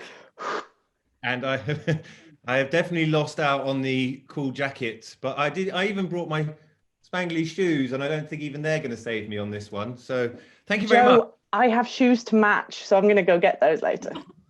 Okay, I concede defeat. I definitely concede. Thank you very much, Amy. That was fantastic. That was awesome. Our next speaker is Leanne Howard-Dace from who is an independent fundraising consultant. Apologies. And Leanne is an experienced fundraiser with a specialism in community and events fundraising. She began her career as a hospice fundraiser and has worked for DePaul UK, Christian Aid and YMCA, and now works with a variety of organisations to help them make the most of their fundraising, and is particularly interested in innovation, supporter experience, and learning and development in the charity sector. And she's going to be talking about a campaign that is going to surely make most of us, if not all of us, laugh. It's called Who Gives a Crap? So thank you very much, and over to Leanne. Hello, hi everyone. So as you can see, I'm surrounded by a few of my Who Gives a Crap loo rolls. You may or may not know that Who Gives a Crap is a social enterprise. They have an eco-friendly brand, so it's all about the environmental friendliness of their products, but they also donate 50% of their profits to WASH programs, water, sanitation and hygiene. So I actually started ordering my loo roll from them probably about this time last year. And then come March, when loo rolls were a bit harder to find, I was very smug to be ordering my loo rolls in bulk. So I was actually through a refer a friend scheme, which is an interesting one for us to think about how that applies to fundraising. But I'm going to talk you through the amazing email journey that they put me on, because I really wish that I had thought of it. And I'm going to show you a whole different bunch of emails, because there's lots of really fun things in there, and hopefully some cool examples that you can apply to your work. So hopefully everyone can see that now. So I wish I thought of Who Gives a Crap. And the first thing that they did after I placed my order, which I just loved, is they made two of the most boring communications really fun. So first of all, when I got my Leanne, confirmation, sorry, hello, hold the phone. Sorry, you've in presenter mode. You need to swap it round. Oh, I've got a new big screen. I'm just gonna ditch that and see if I can just go in the other mode. I knew this was gonna happen. You were giving us a sneak preview of what was coming next. So I've given the game away. That's it, it's over. Hopefully I've got some good puns for you all as well. So let's try that again. It's the Mac Zoom compatibility is just not up to scratch. Let's try this again. Are we good to go? Someone let me know. Yeah, all good. Awesome. Okay, thank you. Okay, so now hopefully you can see that fully in your screens and really get a good sense of all these amazing communications that I've had from Who Gives a Crap. So let's kick off with these first two really boring, potentially boring communications that they have made really fun. So first of all, when I got my receipt, it was a love poem and my receipt.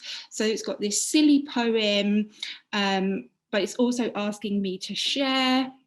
And then the boring transactional stuff is just at the bottom. And really what I love about the whole brand is just it's really fun. I think they've looked at the toilet roll market and just thought everything's really bland and samey, and we're going to come in with something really different, and they just make it run across everything, which is really awesome. And then when you get your shipping status, even that has been customized. You know, they've put a little joke in there, here's how to memorize long numbers. And I just think so many times you might see a really amazing, intriguing advert, you get to the website, by the time you get to the order form, it's all been diluted, and then by the time you get your receipt and your shipping notification, it just looks like every other brand. And Who Gives a Crap have just really made sure that everything runs all the way through all of their communications. They also have a subscription model, which could be a good way to make sure that you don't get stuck with any more stockpiling of loo rolls. So they come in, they bring that message, obviously like lots of us trying to convert our one-off supporters to our regular supporters. And then when they think you're ready for some new loo roll, they send you this, which you know, who doesn't love an animal gif and a pun? But what's actually really clever about this email is underneath this, they've replicated my order, and so I can literally just click straight away and check out if I want to make the same order again. So they've made it so simple and easy that I hardly even have to think about it.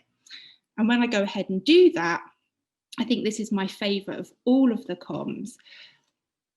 I get this really fun email. Again, you're spotting a theme. I love a GIF, love an animal GIF, but they've taken the time to acknowledge my second order. They're talking about the impact as well, the forests I'm helping to save, the toilets that I'm helping to build, and it's speaking to me, my commitment to the planet and its people. And again, just being fun and playful, and I know straight away that this is from them. And I think acknowledging second donation in our case is something that could be really simple to do, and actually it's a really small amount of text and they've packed so much in there. And then in the PS you can find out more about the impact that you're making. And when you do that, you go onto their website, and all of the information about the impact and the work that your purchases help to fund is really clear, really impactful, but again, that tone of voice is just running all the way through and being really clear. You know, we believe that a safe, dignified loo is a basic human right. It's so obvious. For those of us who live in the West, we take it for granted, and actually knowing that we can make an impact just by buying a different brand of toilet roll is really great. And then a little while ago, because I'm a geek about this stuff, always looking for interesting examples, my housemate actually bought our next order, which meant that it looked like I hadn't ordered any toilet roll for a while. And so I got to see some of the emails that they send to some of their lapsed customers. So here's one. They miss me. They're again talking about the donations to the charity partners, bringing in some jokes and explaining some of the other products that they offer, perhaps if I'm not looking for more toilet roll. And then I thought this was really clever because they went for a plain text email, so they're just trying a different way to catch my attention, maybe to look like it's a bit different. Actually, this is an email from my toilet. So that's the whole little joke in this email. Again, playing on the fun of the brand, but talking about the environmental impact as well. And then finally, getting this last chance email that comes through, giving me an offer And something else I really loved in this one is if you're not ready to order again, you can click one of these buttons when you'd like another reminder. And I just love that they were putting me in control of my relationship with them. So I just think it's such a fun brand. There's so many like little examples. The attention to detail is so great, like because they don't use plastic, so there's like jokes on all of the packages, so they get a bit of free advertising. If people are displaying them in their bathrooms, their guests will see them. When you get to the end of your box, you get this emergency rolls. It's reminding you that you're almost going to run out. So I just think that attention to detail is really, really fantastic. So my top 3 reasons why I love this brand and the email journey that I've had from them. Just such a strong brand personality that's really fun, and they've made me feel part of a movement just because I've chosen to buy their toilet roll. The tone of voice is consistent across everything. They don't miss an opportunity to remind you about who they are and what they stand for. And all of the impact and sustainability is a real key part of the brand. It's not an afterthought, it's really baked into everything and super clear. So those are the 3 reasons why I wish I had thought of Who Gives a Crap. That's fantastic, Leanne. Thank you very much. I love Who Gives a Crap. It's brilliant. That's so good. And big props to Claire for possibly pun of the day that is being part of a movement. That was great. Thanks so much, Leanne. There's definitely such a strong theme, isn't there, around like really knowing who you are and what you believe in and what your values are, and that being in every single thing that you do. I absolutely love it. Thanks so much. God, we've had loo roll, we've had penguins, we've had dogs, keys, we've had RNLI. Amazing. This has been fantastic so far. Next up, I'm quite excited about this one. Very close to my heart. Would love to say I was involved in it, absolutely wasn't. But Ula is going to be chatting about British Red Cross and TikTok. Ula is currently the supporter giving officer at Asthma UK and the British Lung Foundation Partnership. She's got a background in telemarketing and has been working at AUK BLF on optimising their DM campaigns, developing opportunities to raise income, engage supporters, and my fave, enhance supporter experience. So I will hand over to Ula, who's going to talk about the British Red Cross. Woohoo!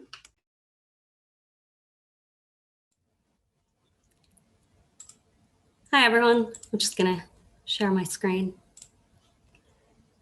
Can everyone see that?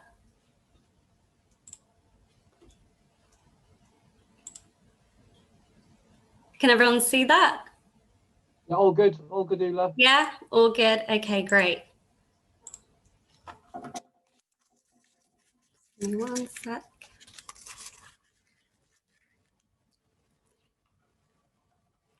Great, so hello everyone. I hope you're enjoying the day so far.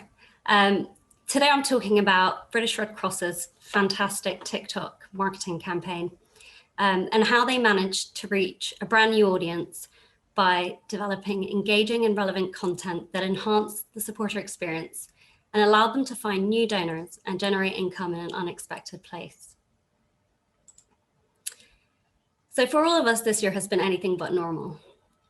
We've all had to adapt to a new way of life, and most of us in the charity sector have had to think outside of the box to deliver content, advice, and support while keeping current supporters engaged and delivering a good supporter experience, as well as engaging with new audiences. I'll be looking at how in less than a year, BRC has grown its TikTok following to almost 400,000 followers. For those of you that haven't heard of TikTok, it's a popular video app that's currently valued at over $100 billion. BRC's TikTok account has outstripped their Twitter, Facebook, and Instagram following in a very short space of time. But this didn't happen by accident. So let's take a look at why I think their approach is brilliant and how they've achieved what they have so far.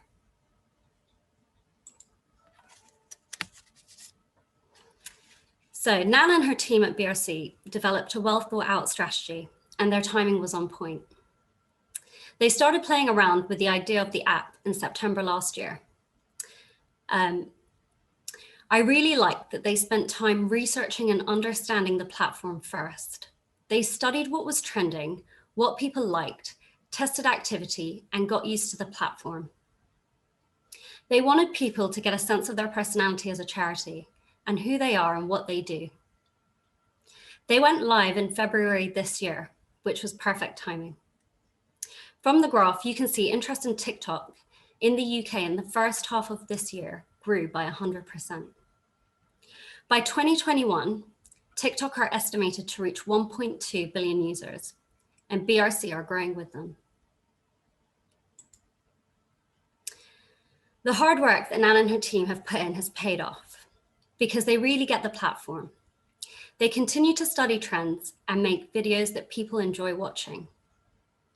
I like that their aim was to build a community of followers by creating down-to-earth, light-hearted videos that people could connect with and enjoy watching while still delivering a narrative to showcase their work. They wanted to create two-way engagement, and they achieved it. They didn't actually join to fundraise, and donations were an added bonus. This is a great video, and it's an example of relevant, timely, topical content that highlights their message that they care, and they're here for you at a time when it's needed most.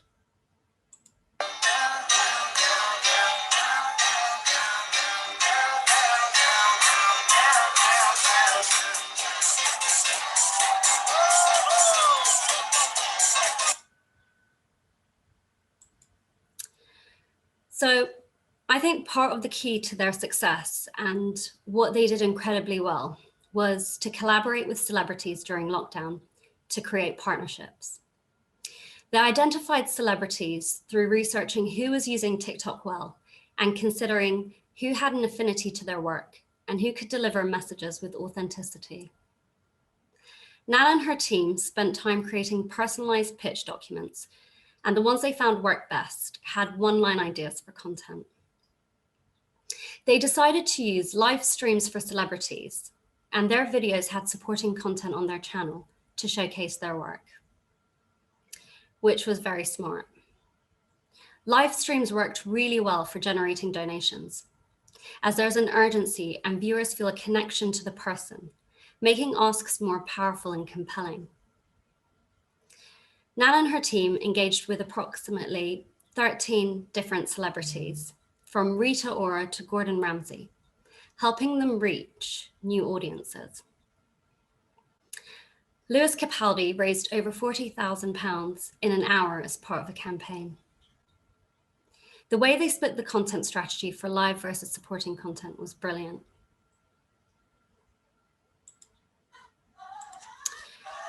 Here are a few videos from BRC's TikTok account.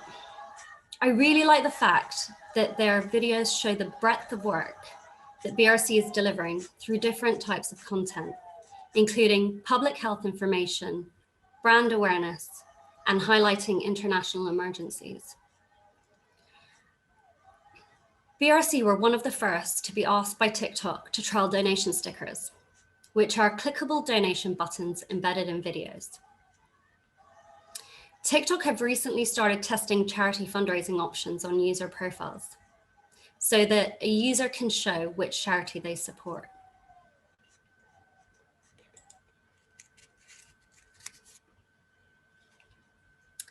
So from the slide, you can see that TikTok is dominated by under 25-year-olds.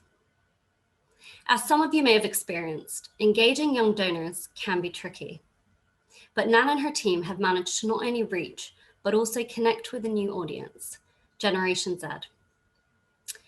I think that they've done an amazing job at utilizing TikTok's offerings and doing it well. On the platform, the team makes sure they reply to comments that would expect a response, even those that are negative. They like comments, and any concerning comments are flagged and the individuals are DM'd. They've embraced the way that people engage on TikTok.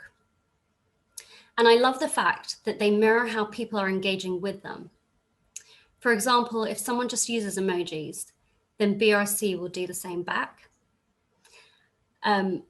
Mirroring is actually one of the components of active listening and shows interest, understanding, empathy, and compassion. New donors on TikTok are thanked, and any that opt into email join the supporter engagement email journey, so BRC can nurture that supporter relationship further. I think that Nana and her team at BRC successfully built a community of new young followers through understanding the audience, getting used to the platform and what works well, creating engaging, relevant, timely content, and developing strong partnerships with the right influencers. They've been able to deliver an impactful supporter experience.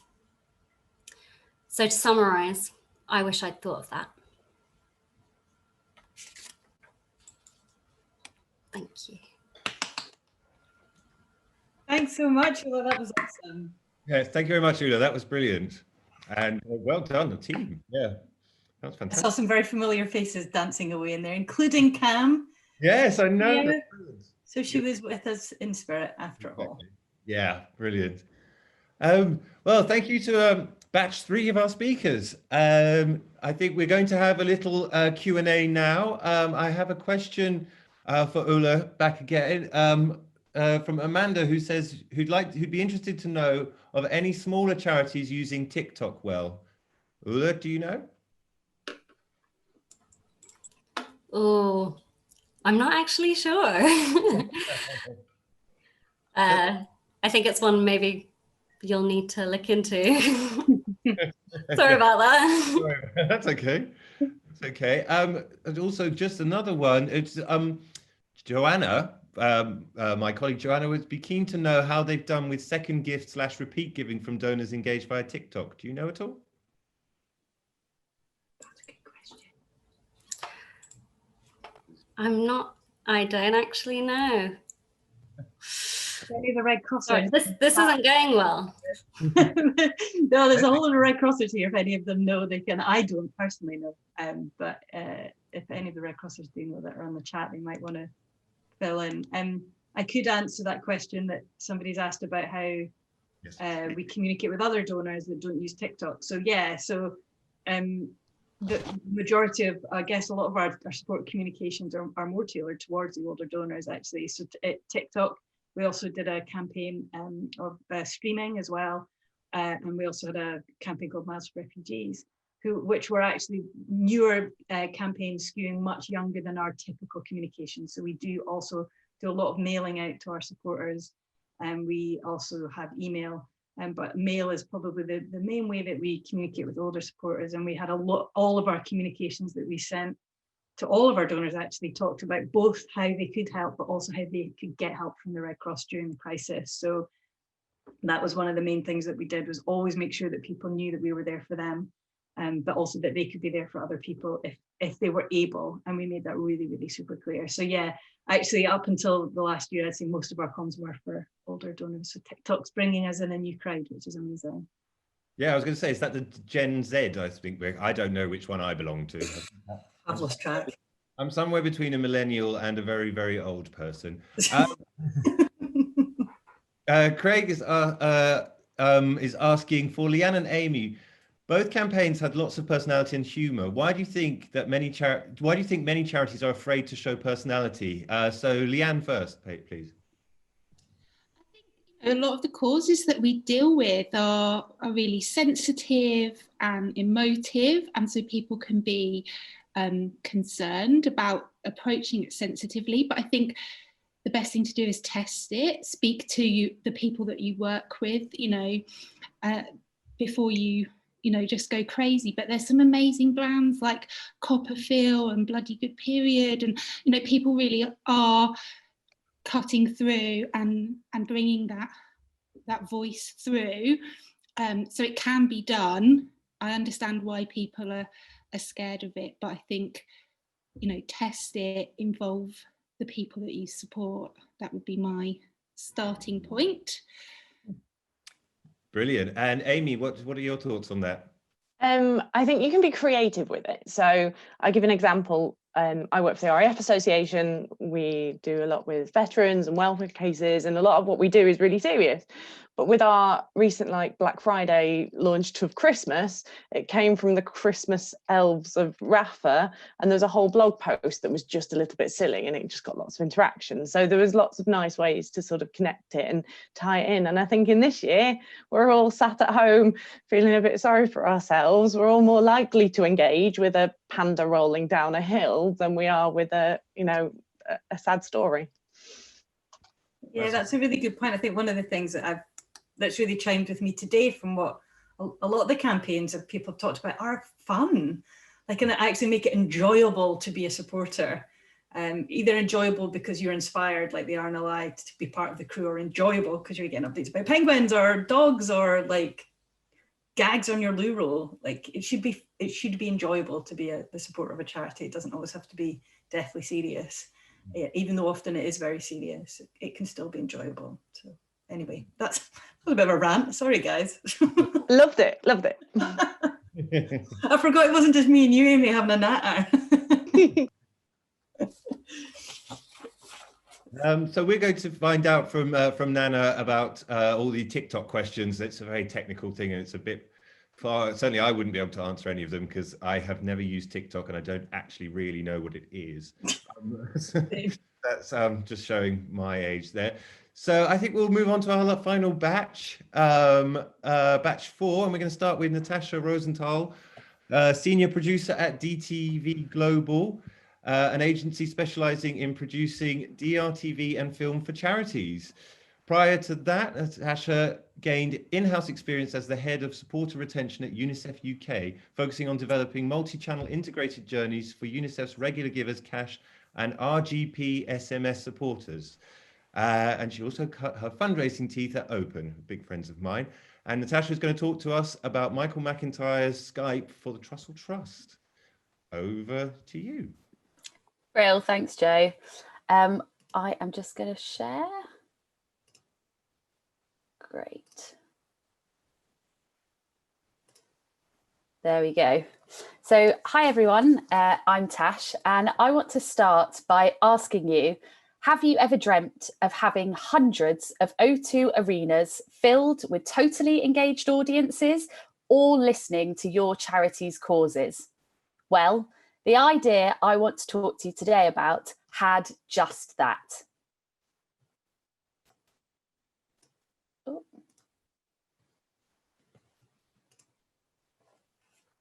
The idea came in the form of Michael McIntyre. He is an English comedian, writer, and television presenter, and he is the world's highest grossing comedian. He hosts a number of BBC One television programmes and has been a judge on Britain's Got Talent. Michael has 4.6 million followers on Facebook, and he has 1.2 million followers on Twitter. So I think that I can safely say he is a familiar face and a hugely popular celebrity. To date, Michael has sold over 3 million tickets in sold-out arena shows globally, but here in the UK, he actually holds the record for selling out London's O2 Arena a staggering 28 times, beating the previous records held by One Direction, Prince, and Take That. But this year, on the 1st of April, Michael did something quite different. He launched this video on his social media channels to all of those fans. Ladies and gentlemen, please put your hands together and wash them for at least 20 seconds as we welcome Michael McIntyre! Hi, I'm Michael McIntyre. I am here in my home. Of course I'm in my home. It's a legal requirement, I think. If I wasn't in my home, you'd probably report me. So, I've had a little bit of an idea to try and raise some money and raise some spirits at this very testing time for all of us. The plan is that I am going to endeavour to FaceTime as many personally, FaceTime or video call or whatever is possible, as many of my fans as possible, sitting right here every morning while we're in lockdown. And At the same time, try and raise a little bit of money for a very worthy charity, the Trussell Trust, who support the largest number of food banks all across the country. And of course, now more than ever, they need our help to get food to. So Michael had come up with this idea himself as he wanted to help people affected by the pandemic, but also wanted to put his spare time in lockdown to good use. So he promised to video call as many donors as possible, bringing laughter directly to individuals in lockdown, while also raising much needed funds for the Trussell Trust. Ladies and gentlemen. So the campaign was a huge success. Here are the figures. So the income raised was over £58,000. There was over 2,100 donors recruited at a cost per donor of £0. I mean, you can't argue with those sort of numbers. But what's new, I hear you ask? Celebs have been used for years by all sorts of different charities, and they're a proven tactic to raising much needed funds. I think this campaign was quite different though, because it was bringing that celebrity endorsement of a charity into 2020. The celebrity was using the charity to make a change that he wanted to see. So that traditional use of celebrities, something that's been extremely topical over the last couple of years and quite controversial, with the likes of Comic Relief and other charities stopping sending celebrities to Africa after criticism over the likes of Stacey Dooley and Ed Sheeran being white saviours in some of that footage. This campaign was something quite different.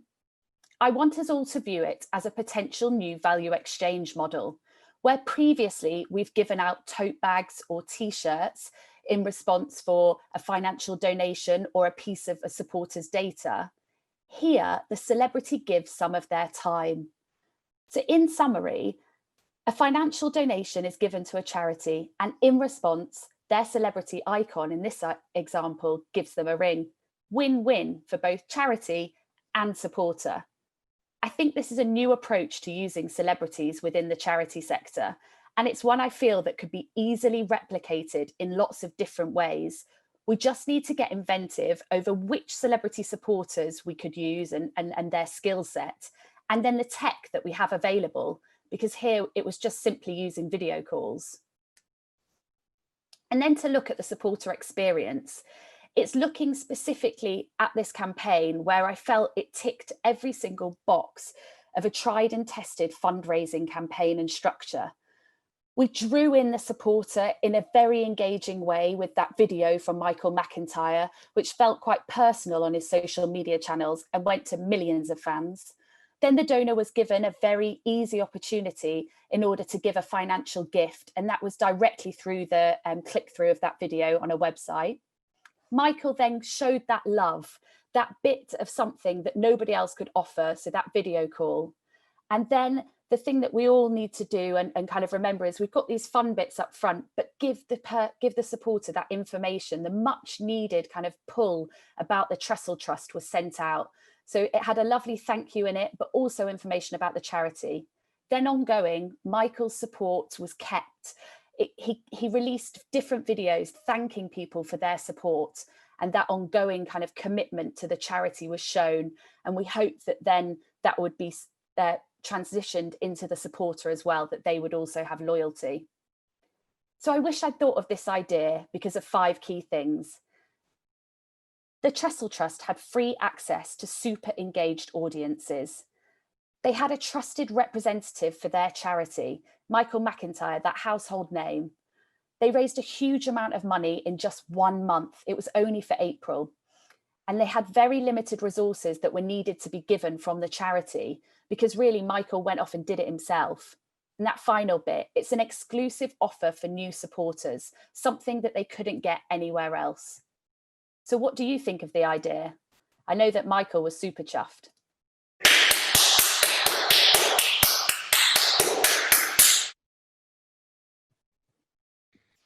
Amazing. Thank you very much. This is why I never made it as a stand-up comedian. I never did a Zoom call with my 3 fans. Thank you very much. Thanks so much. So next up, I'm really chuffed that Nisha Matwani is going to be speaking. She is Head of Customer Experience at the Financial Ombudsman. I got to know Nisha on the Twitters and when she was also working in supporter experience at Versus Arthritis. She's a qualified marketing and fundraising professional, lots of experience, acquisition, retention and conversion strategies, and has loads of experience and implemented an organization-wide integrated and bespoke customer-centric engagement programs and single support reviews. Whew, she's great, is basically the short story, and I will hand over to Nisha.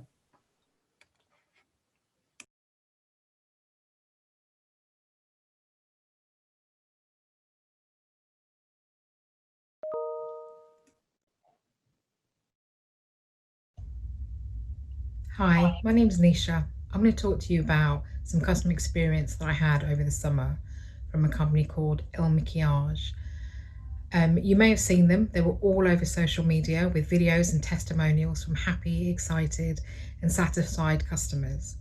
What really sparked my interest, however, was that this was an online makeup brand and they were heavily promoting their foundation, suggesting they could find the perfect match for you just by answering an online quiz. I don't know about you, but I couldn't understand how people were tempted to buy something so individual and personal as makeup online from a new company without ever actually physically seeing and trying the products. Though to be fair, I don't know how effective that trying foundation on the back of your hand really is. But as I said, the testimonials were really intriguing and the company offered a no quibble full refund promise. So I thought, what have I got to lose? Following an in-depth online quiz, they suggested a particular shade and I decided to purchase it. It wasn't a huge surprise, but to be honest, I was a little bit disappointed that it didn't match. But it was okay because I knew I could get a refund and I'd get my money back and it wasn't a problem. So I emailed them to say it wasn't the right shade and I wanted to know how I could return the product to get my money back.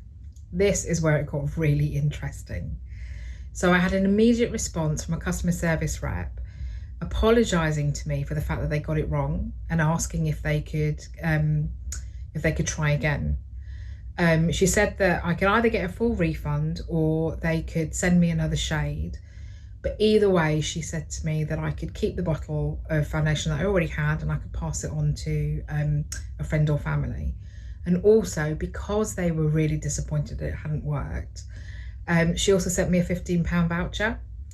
I was really impressed with all of that, so I said I would give them another chance, and she asked me some more detailed questions, and horrifically I had to send a photograph of myself with no makeup for her to match me more accurately.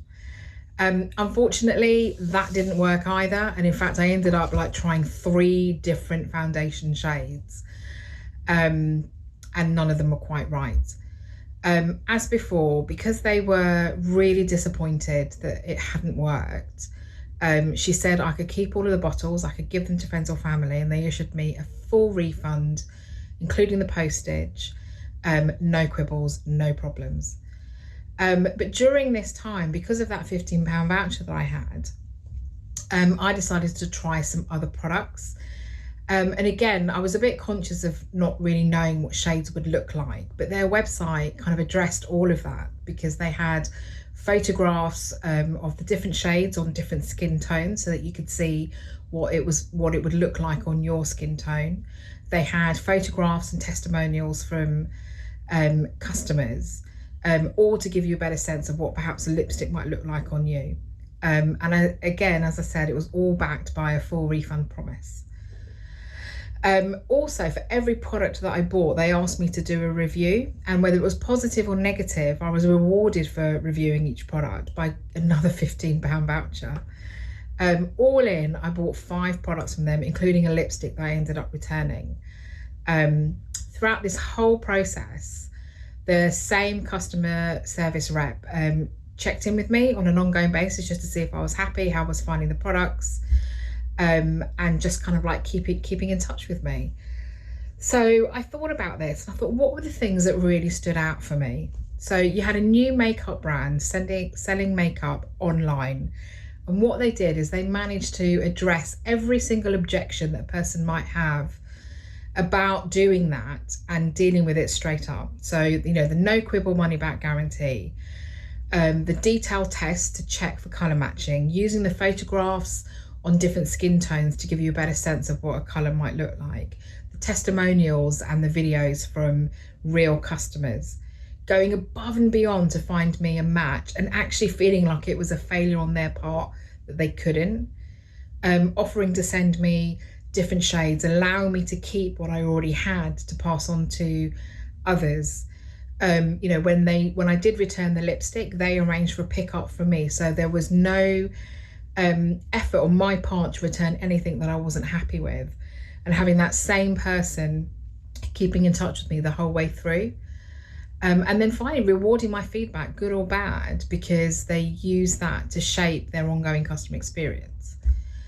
So what does makeup have to do with the not-for-profit sector? Why is this relevant? Because for me, what it was really basic stuff that we all know. We all know this. Make it easy, make it simple, make it relevant. Check in, follow up, and ask for feedback, and then use that feedback. Make it effortless, but thank people for the effort that they've made. And don't just thank your new and happy customers. You know, remember that the dissatisfied customer could end up being one of your greatest advocates and champions, depending on how you have managed their experience. I think this all applies whether you're a charity, an established company, or a new brand trying to launch into a new space. As I said, I've walked away from this with 5 different products. I was able to share 3 full-size bottles of foundation. And I will happily use them again, even though I'd never thought that I'd buy makeup online. And I've been talking to people about the experience that I had with them and how happy I am with them.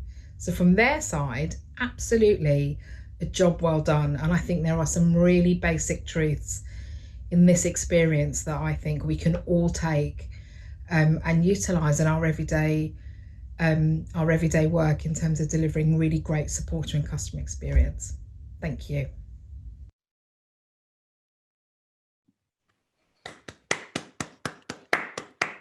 Awesome. Awesome. Thank you very much, Nisha. And our final speaker, oh my goodness, it's gone so quickly, is another pre-recorded one from Down Under for Bethany Smith, who is the Donor Development Coordinator at MS Queensland in Australia. Bethany has been a professional fundraiser for the past 13 years. Throughout her career, the donors who touched her heart have been her main motivation, making her a master of donor love. And this video is her talking about Oasis Africa Australia donor communications. Roll the tape.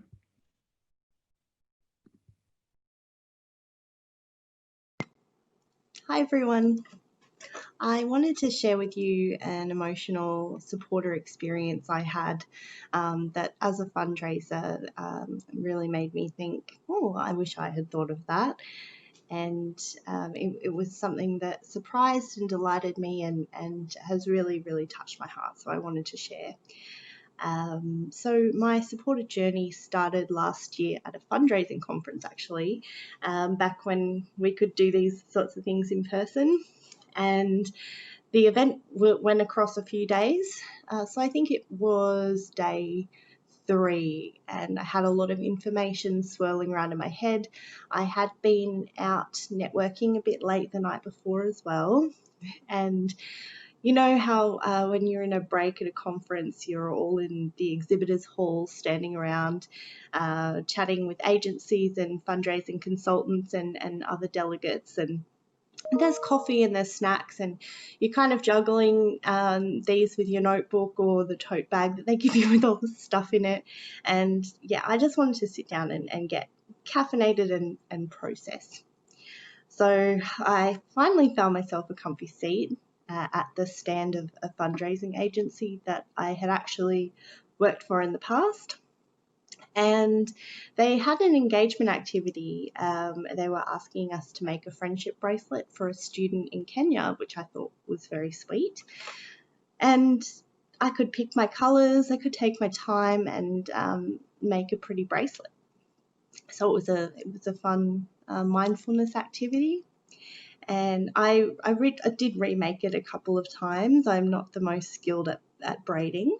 But it was lovely. Chatted to someone next to me who was also making one, and then when I finished, I gave them my name and email and went off to enjoy the last of the conference, and yeah, promptly forgot all about it. But months later, I received a hyper-personalized email that absolutely melted my heart. And my friendship bracelet had found its way across the world to Nairobi in Kenya. And it included photos of Boaz, a student whose education is sponsored by Oasis Africa Australia. And as you can see, he was wearing my bracelet, and I was so clearly able to see the impact of my first gift. And I didn't obviously realize when I was making it that it was a gift, but there we go, gift number one. And as I read on, I learned that Boaz is from the Kibera slum in Nairobi. So that's the largest urban slum in Africa, and there's hundreds of thousands of families like Boaz's that live in extreme poverty within 3 square kilometres. But through their scholarship program, Boaz was given the opportunity to attend boarding school. And in school term breaks, he attends workshops and receives mentorship from community members and also successful past scholars as well.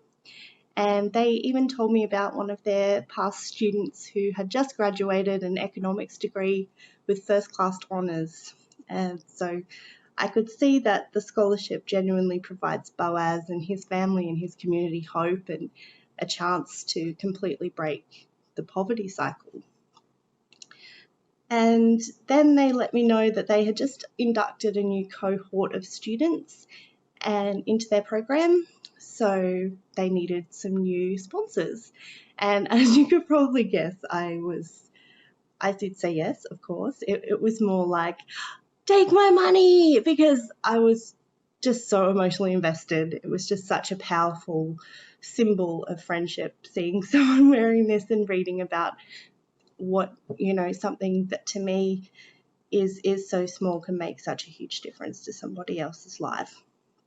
So after I'd signed up online, I was paired up with my sponsor student. His name is Wycliffe, and I received an absolute donor love bomb of an email, and it was filled with photos and information about Wycliffe and his future goals of becoming an agricultural engineer to help provide food security for his people in hunger-stricken areas of Kenya, which absolutely, again, melted my heart. And so, yeah, my relationship with Oasis Africa is still in its early stages, but I'm definitely committed now as a donor. I feel like as a donor, my needs are met. I know exactly how my support is having impact on someone's life and those in their periphery. And I'm encouraged to write letters, and I do have COVID permitting, I do have opportunity for deeper engagement one day to visit Kibera and the program. So I'm hoping that won't be too far away. But on the subject of COVID, the school has been suspended for the students in Kenya. So the secondary scholars are all living back in the slum at the moment. But I've been kept very well up to date through emergency appeals and emails and newsletters, and I've received multiple beautiful videos of thanks from the students, and many of their parents have lost their jobs due to the pandemic, so it is comforting to know that I am making a difference, and I can see the tangible impact of my gift is making a difference during this horrible time. So Oasis Africa have just been wonderful at donor care and at saying thank you, and so I'd like to thank them for their donor stewardship activities, because I have not been this emotionally invested in a cause that I support for a very long time. I think it's usually the animal charities that get me. They're absolutely beautiful. But yeah, this is a human element that I am just absolutely in love with and connected with, and I'm not going to cry. But I hope that you can get something out of this donor journey that I've started on. I know that I've definitely been thinking of ways to adapt it into my own supported journeys, and I will continue to keep an eye on their work very closely. And I wanted to wish everybody safety during this time as well. I'm sitting pretty well here in Australia, although it is hot as hell, but I have no complaints. So thank you so much, and please continue to love your donors, because they're the most important people. Goodbye. That's beautiful. Thank you in absentia to Bethany. That was fantastic. Although I have very little sympathy for her problems with the heat, because it's really cold here in Suffolk. So that's fantastic. That is the last speaker. That is so brilliant. So we've got a Q&A for batch 4, and then we'll move on to the poll for batches 3 and 4. I think, do you want to go first, Leslie? I've been doing a lot of the talking. I feel. Oh Lord. Yeah. So there's a question here for Nisha, which is about how companies handle complaints. Obviously, companies might have a bit more budget to throw at unhappy customers. What do you think charities could learn from that approach that IWITOT took with you in terms of dealing with your complaint? Yeah, and so I think for me, can you guys hear me? Sorry, I've had real problems with tech. So I think for me, it wasn't necessarily kind of showcasing how they dealt with my complaint in particular, or the money back guarantee, and thinking that charities need to kind of offer that. For me, it was about, they took a situation. So you're at home. I was someone who was self-shielding, so I couldn't leave the house for months. So that idea of somebody at home not being able to kind of go to the shops, etc., but thinking about the kind of the shopping experience, and people may still want to do that. Well, how can we make that easy for people? We're in different circumstances.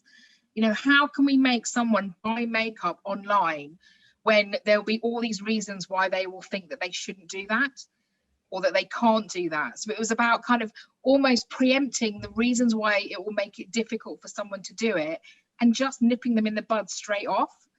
And that whole idea around, and that's what I was saying about kind of like making it simple and making it relevant, and kind of thinking about where people are, what's going to make it really easy for them to want to engage with you. How can you kind of like objection handle before it even becomes an issue for someone?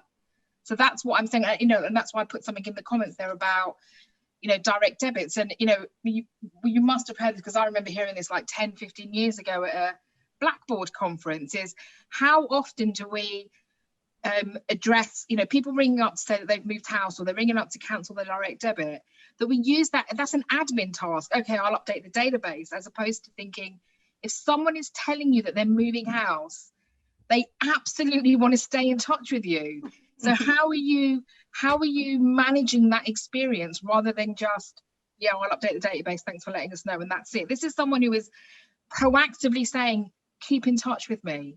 If someone cancels their direct debit, maybe ask them why that is. Is there something in the experience that they've had with you, rather, that's led them to that? A lot of those times, those sorts of things are seen as admin tasks. So I just think there's something about engaging in a conversation and trying to think about how you can make it better for someone. Does that make sense? Yeah, it makes total sense. Thanks so much, Nisha. I know there's been loads of questions for Tash about the Michael McIntyre campaign, but she's like been a total demon and answered them all like ninja, which is fantastic. Mainly questions about the logistics of like how many he was able to. Yeah, like that. There was quite a few where it was how many calls did he actually make. So there was over 2,000 people donated, and then he promised to call as many of them back as he could. And that was from people who donated £1 to somebody who donated £20,000. But that's what I really liked. There was no sort of cap. There was also no criteria for him to give you a call. It was just the fact that you supported the Trussell Trust. He was going to ring you during that time. There was a few questions also on replication in terms of how would you build this on a larger scale.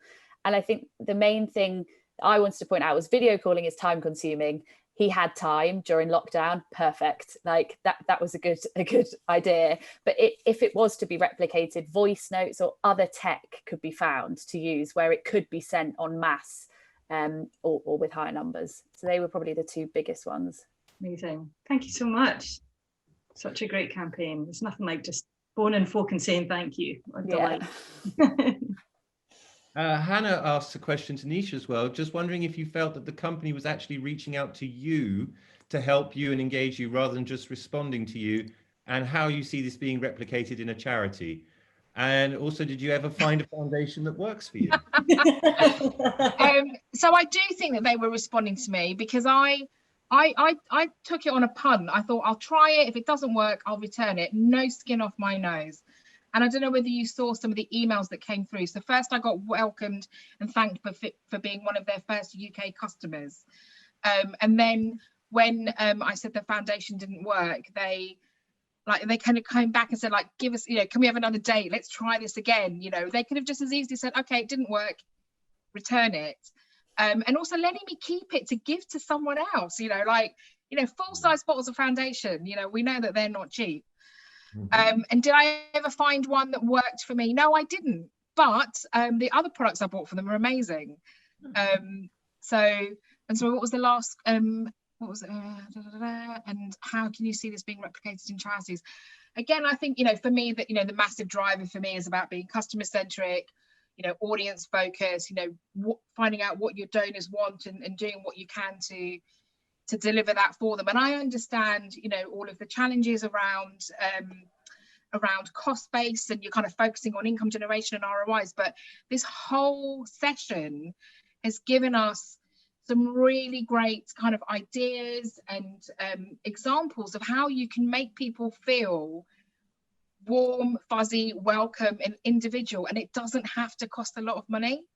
And I think that sometimes we can get really drawn into like the kind of the mass and focusing on income generation and all of that stuff, but it's about the people. It's and I think sometimes it's quite easy to forget that a little bit, and I've been victim of that as well. I've done that as well. So that's fantastic.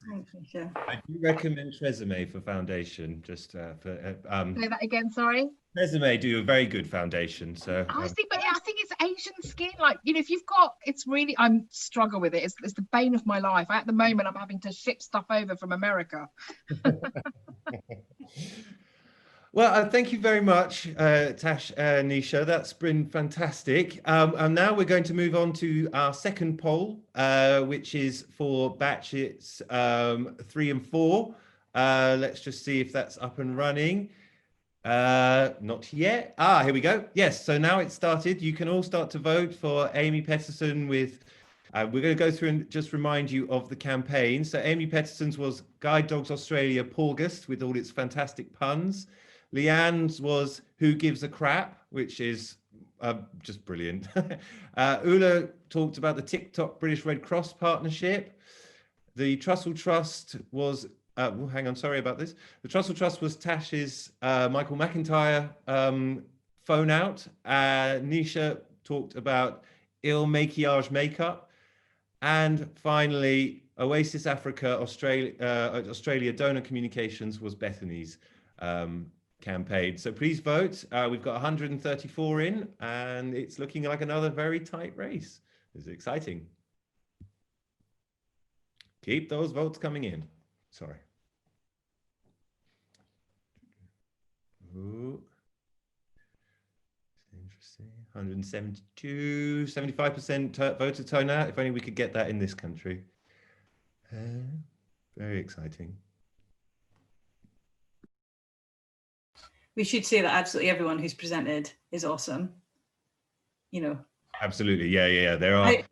They're all winners. Including me, obviously. I just realised what that sounded like when I. Especially you. The 11 people that presented that weren't me were amazing. You were all awesome. It's it's what's the best supporter experience that we're kind of voting on. So you're all amazeballs. You're all fantastic. And our second half winner is Leanne. Congratulations. Woo! For Who Gives a Crap. Fantastic. Thank you very much, everyone, for voting. And are we going to have the last poll of the two winners? Yes, I think we are. Ooh. When that comes out, we're going to see it's a head-to-head. It's like gladiators for people who are around in the 90s. Tense. It's tense. Just waiting for that to come up for the final vote. And so we've got.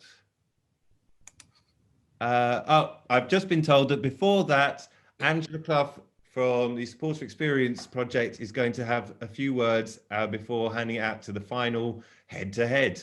Over to you, Angela. Hello, everybody. You can probably tell that I didn't get the sparkly dress code memo, so that's my first admission of the day. My name's Angela Clough, and I'm chair of the Chartered Institute of Fundraising Supporter Experience Special Interest Group, which feels like the longest title in the history of anything.